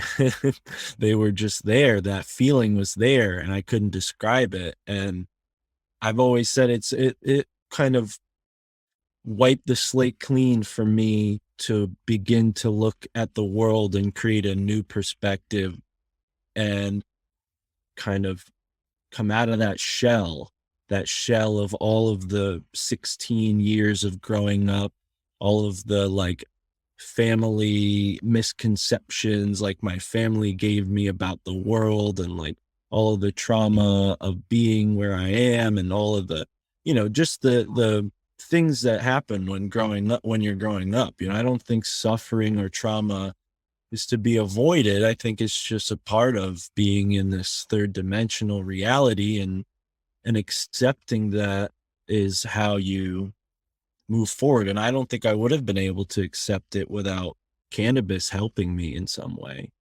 But I don't think that you need cannabis. I think with the right set and setting, you can do all of this completely sober. I think it's just where we are now, where I am now. I needed that medicine to help fight this environmental pollution that's going on in our energy field, in our environment, in our food, and even in our relationships. There's a lot of psychological toxicity that's existed for a long time. And I think I'm not one of these like social justice warrior people who are like, oh, you're toxic, but I do think that the ego has been completely idolized in our culture. I think ego and emotions related to ego are really idolized and promoted. And I think that I've always reflected on that and tried to improve myself and avoid falling into those pitfalls. Because before cannabis, I just was, blowing in the breeze, and I didn't really have that much direction, and anything that stuck to me was a part of me. And I think cannabis, like I said, wiped that slate clean and allowed me to look at the world and build a perspective, rather than just being given a perspective. Yeah, like create it deliberately, intentionally, based on your own observation rather than just the default of the way that you were programmed based on your circumstances. Yeah. Yeah, that's super cool. And so was the decision to use cannabis the sort of catalyst of your spiritual awakening, would you say? Or was it something that you brought on board because you were starting to, or because you'd been experiencing a spiritual awakening and it felt kind of intuitively like the right thing to help you anchor into it? Well, I think martial arts pushed me into spirituality because at the time I just wanted to be myself, and in school, I didn't understand quite how to be myself. And when I would get into conversations or arguments or fights, that didn't go my way, it would really be upsetting. I would take it to heart, and I really cared about how other people saw me. So I started learning martial arts because I realized that not all of the people that I was hanging out with had my best intentions in mind, So yeah, there were some fights I got into at a young age, 14, 15, just like fist fights behind school. And that kind of propelled me to want to not only defend myself, but have more confidence in myself. So I found Bruce Lee and I found, martial arts and all these different styles. But, I emphasize Bruce Lee because his book, The Tao of Jeet Kune Do, I'm looking at it right now. I've had it for almost 12 years, and it really means a lot to me. The first 2-3 chapters are all about philosophy and Taoism. And, I thought I was just learning to beat people up. Like at first, that's what it was. It was like, how do you beat people up? How do you get good at not getting beat up? Yeah.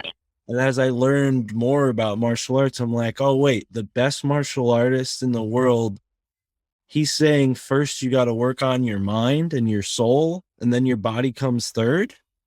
So I was like, okay, that makes sense. I've been doing that. I've been working on my mind. I think I've been working on my soul. I didn't really have much of a belief in God back then, but Taoism really kind of showed me that my appreciation for nature was an appreciation for God. And that connection really facilitated the growing of my spiritual awakening. At first, when I smoked cannabis, it was just a really great feeling. And then when I smoked by myself and the introspection and the reflection came in, that's when I realized it was spiritual. It was groundbreaking. It was paradigm shifting, because I had been told by my culture that cannabis was poison. It would make you stupid and slow and dumb. And I was on the wrestling team at that point, and I already done martial arts for a little while. And I thought, well, if this thing's not going to make me, better at martial arts, and it's not good for anybody, but then I realized Bruce Lee was using marijuana. I looked it up. I did some research, and it was true. He took marijuana. He, was eating it and smoking it as well.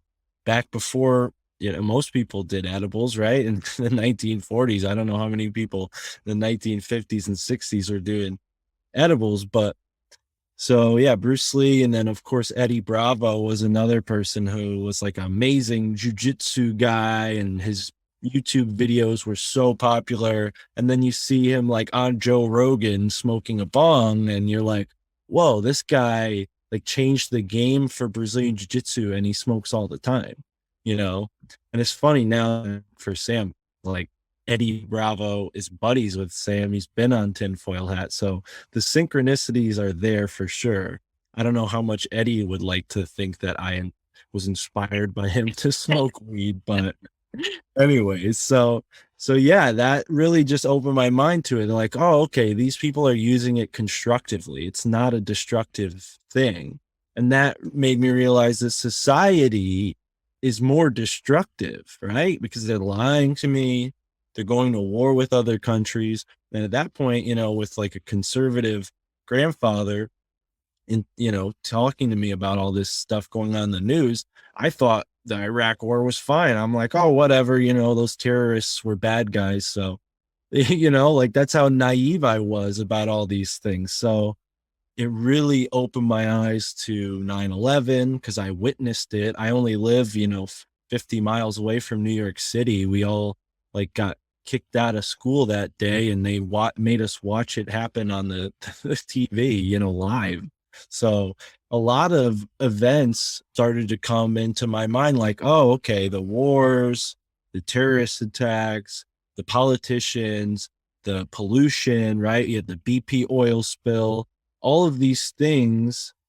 Cannabis showed me like, hey, man, this is all bad. This is all happening because there are people in the world who aren't living with other people's best intentions in mind. And those people happen to be in control of a lot of shit, which is bad. I mean, it's bad. These people don't think from their heart. They think from their root chakra. If I can even give them that credit, in my opinion, I think all their chakras are probably calcified.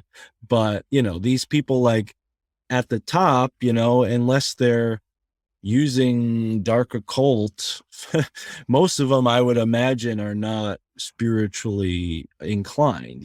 They're just in these big powerful positions because they're greedy, or they had family ties or whatever that gave them that position. but we won't get too far into that. It's just cannabis made me realize like, hey, there's bad things going on in the world, you know? And yeah, from there, it just started, the ball started rolling. And where I fine tuned it all was when I first was gifted. I became friends with someone through my martial arts teacher, an older woman who we didn't date or anything, but she was just really a great friend to me.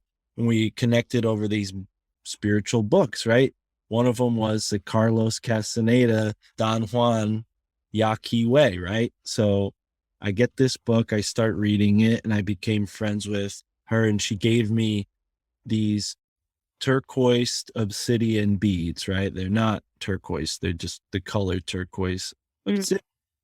And the crystal had such an amazing effect on me from there. Like, it was like time had forward, and next thing I knew, I had thousands of crystals. Like, Yeah.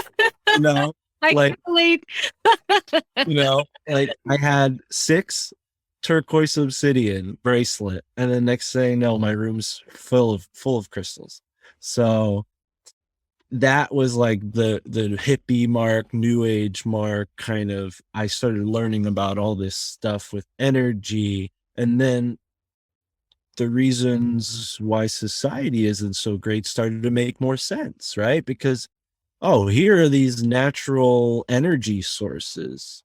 Here's an explanation for why I love being in nature, because it's pure, it emanates, it radiates this energy, just like a crystal. It's easy to understand that when you look at a crystal, you're like, wow, this is so beautiful. It's so profound. Obviously, this thing's radiating energy. But when you look at a tree, it might not be that obvious, but it's the same thing, you know, and even with a living being, you know, whether it's a bug, an ant, or a bird, or a whale, you know, they're all emanating this energy. And our society is so full of this dirty electricity and steel and plastic and all these different things that don't belong around us. At least if they do, they need to be more thought out so that they're less harmful.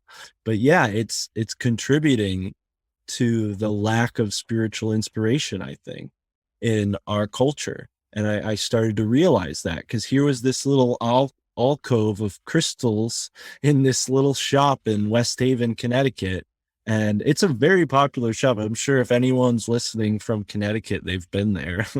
Shout out to Connecticut. But yeah, it's a really cool little crystal shop, you know, and of course it's like witchy, you know, because it's New England, so they have all the witch stuff. And I'm not really into the paranormal, like ghost type stuff, even though that's like majority of what you'll find in New England when you come to a New England crystal shop. It's like all like witch and werewolf and Salem stuff. But yeah, I think that it just gave me this kind of like reassurance, like, hey, there's already a whole community of people like you out there, you know. And I already had all these books that I've been collecting, like, so yeah, it's been a series of synchronicities. I kind of feel like I lost track of my story, but when the crystals came into my life, I really felt like there was this new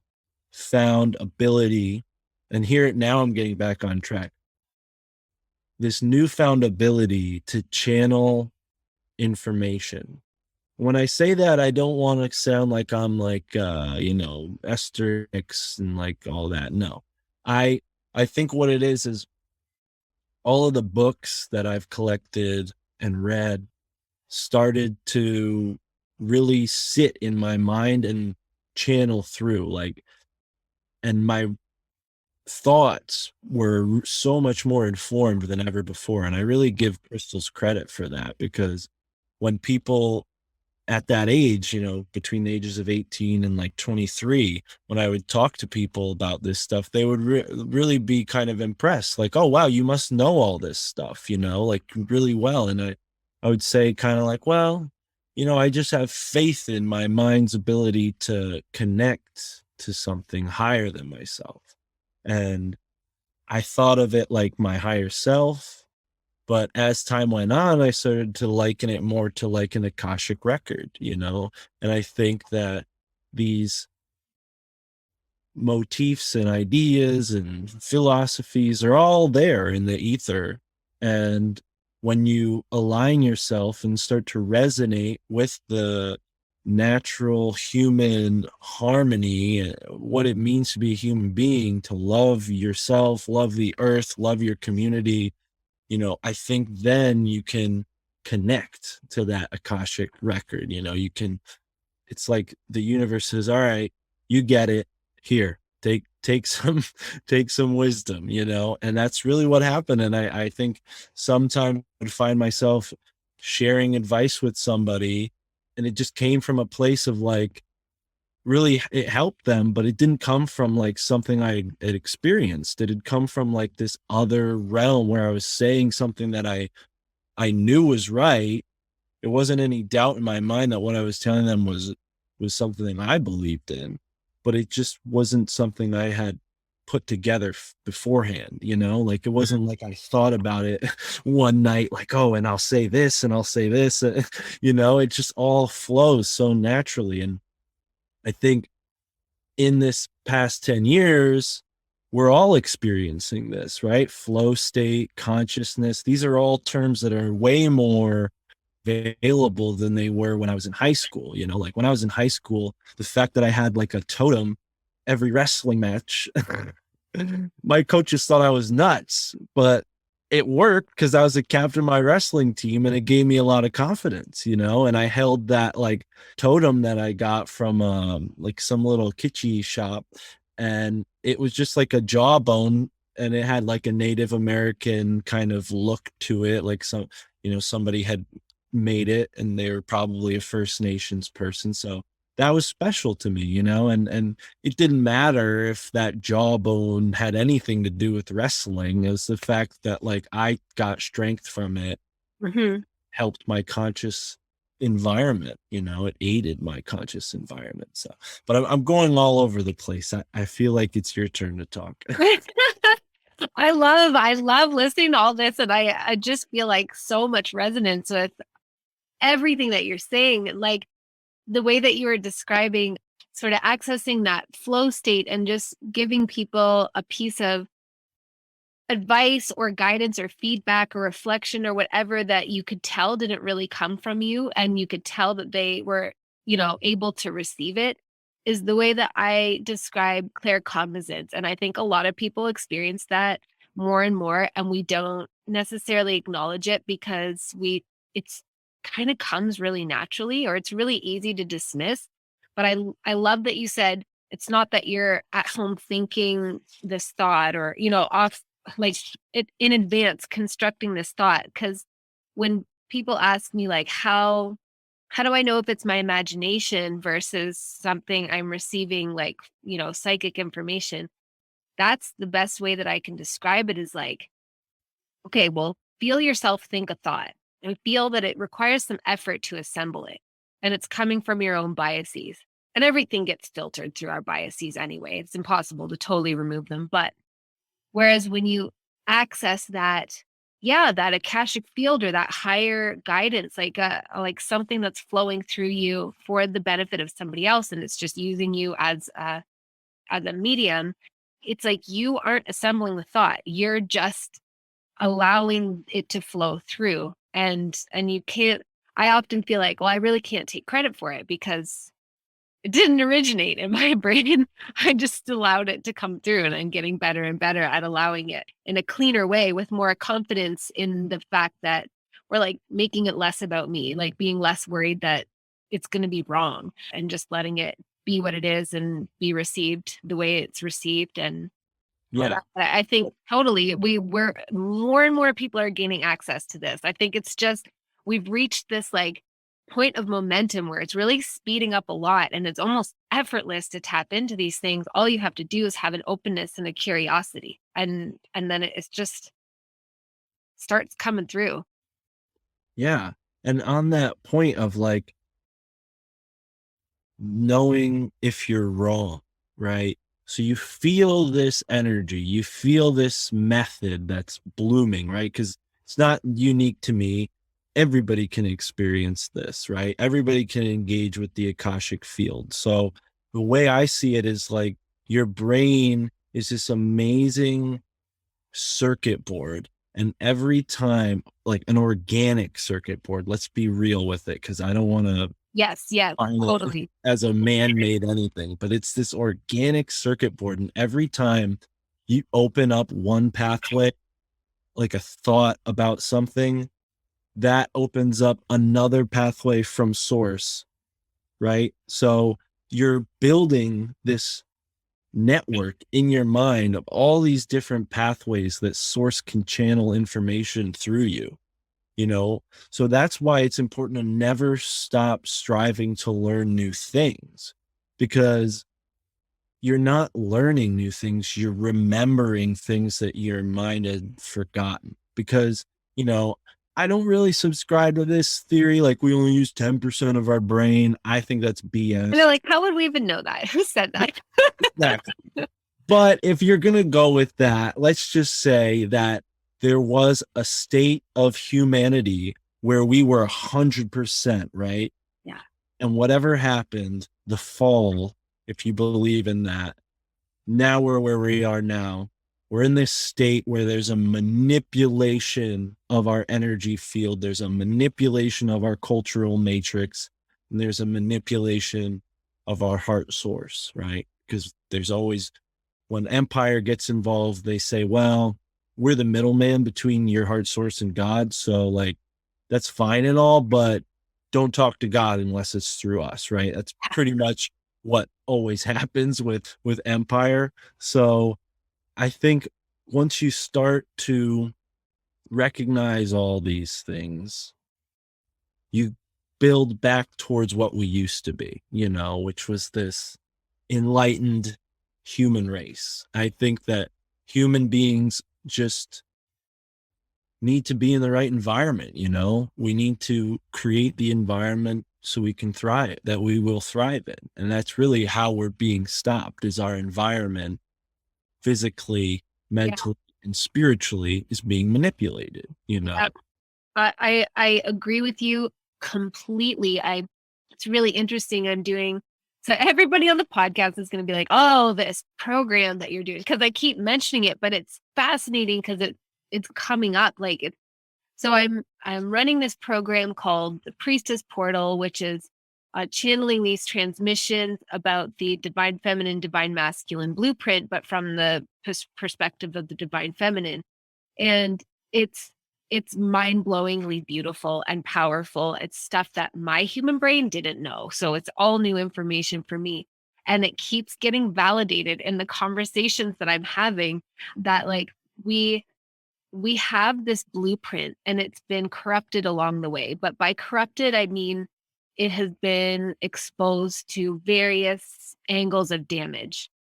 But at the same time, it's permanently whole. Like we just get to disengage from that program that, you know, like it's like we get to unsubscribe. Like, nope, I don't buy into this anymore. It's a mind program. Even the stuff that is happening to us physically, our physical bodies belong to us. It's a sovereign thing. They're ours. It's our energy. So when our mind becomes powerful enough to reject the program and just unsubscribe, then our body also gets to be released of all the toxins and all the, you know, calcification and all that stuff. But what I keep seeing is like human beings are so beautiful and divine and powerful. And, you know, like we're just living as a little shadow of what we truly can be, but that's where we're moving back towards. And you know, we just received so much gaslighting. Like basically we take on, because we receive this programming, that we are to blame for all of the terrible things in the world. It's like humans are just garbage people. We're a garbage species. We war with each other. We hurt each other. We pollute our environment. We overpopulate. We use too many resources, blah, blah, blah, blah, blah. But from my perspective, none of that's true. When human beings live in accordance with our true blueprint, we are in beautiful, beautiful integrated harmony with this incredible planet that we're on. And it's actually industry who is funded by those people with all the calcified, chakras that are not operating from the heart center.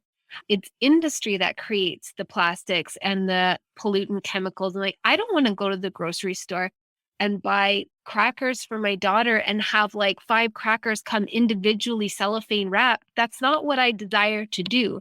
That I would like to, but then our time is monopolized so that we can't all make our own crackers. And it's just, we're in this system that's been created for us, the system that pits us all against each other. The system created patriarchy, which hurts men and women together because we are all in this together.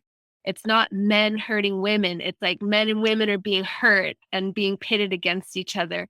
All the races are being pitted against each other. There's just so many ways we receive this bogus programming, and then we're gaslighted to believe that it's just because we suck.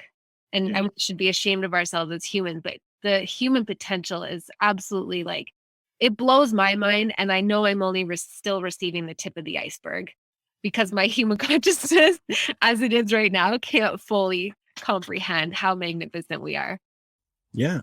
And, at the beginning, we kind of touched on like, well, it's not fair to hold this ignorance against our families if they don't understand our enlightenment, because the matrix is against them, right? The matrix against them. So can we apply that same compassion to this so-called 1%, this so-called industry oligarchy, right? If you were in those shoes, would you be that greedy? Would you be that disconnected from your heart center? I think it's like, we all as a human race set this parade in motion, and the people at the parade are all going in the same direction, marching at the same speed. But some of us are at the front with all the nice stuff and the big floats and the fancy costumes. And the rest of us are in the back where there's sweat and horse poop and all that. All the garbage. all the things that the people in the front are throwing back behind them as they're parading, and if you're part of the parade, why would you move to the back? Like these people are born at the front of the parade.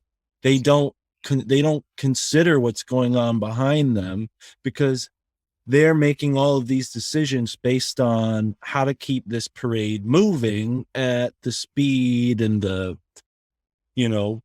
grandness that it's already at. So they want to control the gold. They want to control the minerals. They want to control the water. They want to control all these things because they've put themselves at the front of the parade, but they're not guiding themselves.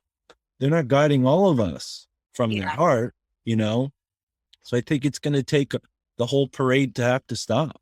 I think, they kind of did a fake version of that with this pandemic, without getting too much into all of that. But I think really what the hippie generation kind of did in the 60s, right, where they were like, we're done living in the suburbs, we're going to go make communes. That effectively stopped the parade. They said, we're not going to follow the parade. We're going to go make our own parade. And that's can lead to problems too, because, but I think that's ultimately what needs to happen is we all need to disengage from this system as much as we can until that parade becomes just the front there and nobody cares and they're just wandering off. Yeah. They're just walking along and they're just going off. Yeah, that's they out and no one sees them again. Yeah, exactly. They're welcome to keep going if they want. We've created this whole other awesome thing over here. And with their paradigm that they're creating, they might just do that with Elon Musk's spaceship, right? Because they're going to create this false notion that the Earth can't support them anymore. So they just need to go and find a new planet. And good riddance, get lost. Like let the Earth grow and regreen, because we're not going to need Elon Musk to do that. The people of the Earth the majority of the people of the earth are already living as close to the land as possible, right? The poorest people Yes. are living in literal dirt huts Yeah. and literally building their houses out of the trash that flows down the river from the rich people's communities. I mean, literally, we don't have that as much in the United States until you maybe go to some of these homeless tents, and it's awful. But then like you go down to right below the border in Mexico, that Tijuana, that people are literally living in boxes, houses made out of boxes. So, and in India too, and so, and China, I'm sure. But either way, the point is that so many of us are already that close that we can make that change. We just need to give those people an option to recycle goodness back into the earth. Because what are they given? They're given junk, plastic, garbage, and we're humans. We're always striving to survive. So they're taking what they have available to them, making the most of it. Mm-hmm. Imagine if all of these industries stopped creating plastics and started doing renewable resources and biodegradable resources, and these products actually had more value, and then those people can go back to getting value from their surroundings because they wouldn't be dependent on these big corporations who roll into their country and say, oh yeah, forget your jobs, come work for us. Don't, the river's polluted anyways, you can't fish anymore, so you gotta work for pennies building iPhone batteries. I mean, think about it. If we stop that system, all of those people who are living in poverty because of industry can go back to living as stewards of the land, which Mm-hmm. is what we're all supposed to be, Mm-hmm.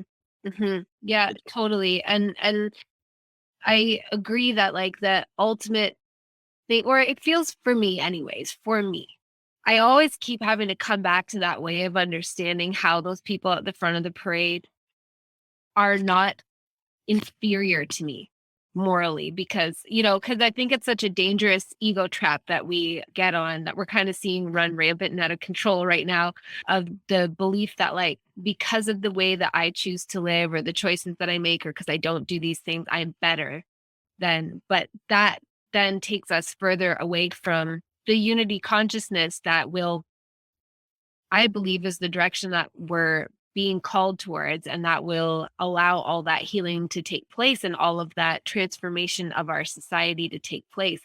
And I know not everybody's there, and there are certain things that I struggle with a lot, but ultimately, I also, yeah, I try to like run that exercise of being like, well, how is it that they are like this? And how is it that, like, if I was in their position, I very well could be making the exact same choices, and that I just wasn't born into that. And that's not my trajectory in this life, but that doesn't make me better as a soul.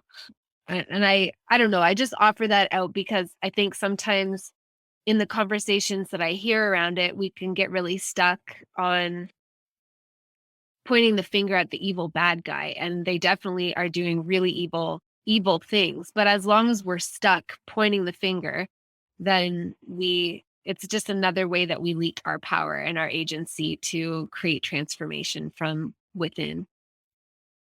Yeah, I think the only thing that you can do with darkness is shine light on it, and being ignorant of all these things is mostly why we don't know what's going on. I think most people, just like we touched on earlier, are so busy trying to keep up with the parade that they don't know what's going on at the front of the parade. They don't know why they're heading in this direction. They don't know why their environment's slowly getting worse and worse. And I honestly don't think that our earth is as fragile as we're being told. I think our Mother Earth is extremely strong and could chew us up and spit us out if she wanted to. Yeah. So I do think that, if we all just gave like, I don't know if you noticed, but at the beginning of last year or a year ago, right, last spring, COVID happened and less cars were on the road. less people were moving around. And I heard more birds chirping. I saw more birds. I saw more bugs. I saw more mice. I saw so many rabbits, this year. So just that small amount of time of people staying off the road, literally just off the road, gave the earth that much breathing room to like give that much back. So imagine if we took like more steps to disengage from this industrial mechanism that we're all kind of participating in. You know, unfortunately, the parade is really tantalizing, you know, because nobody wants to get left behind. But we can start our own parade going in a better direction, you know, and I think this parade metaphor is running itself a little far now, but you get what I'm saying. Totally. And I agree. And it's really interesting. I feel like so many people are intuitively, like wherever they are on their journey, whether they feel spiritual or like aware of conspiracies or even just afraid about the mainstream narrative, I feel like a lot of people I hear in conversation are being guided towards that. They want to, you know, reconnect with the earth. They want to reconnect with the process of growing their own food. Last year, yeast. And so, of course, toilet paper was hard to come by. But the next things that were like impossible to come by were yeast and flour, because everybody was like, well, I guess it just makes sense to start making my own bread products again. And I started my own sourdough this year and it was great. And like, just even that, like creating those reconnections with the process of making food and just settling more deeply into that and not eating out as much and that kind of stuff. I feel like we're just being naturally called toward that. And it's the direction to go. The more that we connect with our humanness as being inherently integrated with like biological life on Earth, the more we begin those healing processes and disconnect from that direction that we've been going. Absolutely. Yeah. So I think the best I can do now is to advise people to get out into nature and right as soon as you can. I mean, support your local farmers because that's how you disengage from the system. It starts with our food, our diet. I think industry really its invasion into taking over our lives happened in three ways: the modernization of clothing, which was probably one of the first, then food, and now entertainment, right? Because that's so pervasive. But that's always been going on. They've always been trying to entertain people and to shape their reality based on what entertains them. But I think food is the first thing. So like you go to your farmers markets, you go to those farm stands, because not all farmers markets are great. Right. Trust me, I worked at one for 5 years and now they're making everybody wear a mask. So don't go to the New Haven farmers market. But the farmers there are great people and you can go straight to their farm and support them instead of going to the farmers market. And that's my point. So wear a mask just long enough to meet the farmer, find out where they're located, and support your farms directly, because that's how you disengage from that part of it. And then, I mean, buying sourced clothing is getting easier and easier as time goes on. I think more companies are doing that. And that's a big deal because so many countries have been destroyed by our industries going there, building unfair things. And so start with that, you know, support companies that are fair trade, that are not, you know, polluting and all that. Just hard. You got to do some research. So if you're listening to this podcast, you're already there, you know, start supporting this kind of entertainment and sharing it with your friends so that we all start engaging with podcasts and things that fulfill us rather than TV shows and movies and radio music. Like it's all that same, like really weak energy, right? Where they're trying to project weakness onto all of us and ego. And you know, I think that's really what I would say to be solution based, you know, the end of my dissertation here.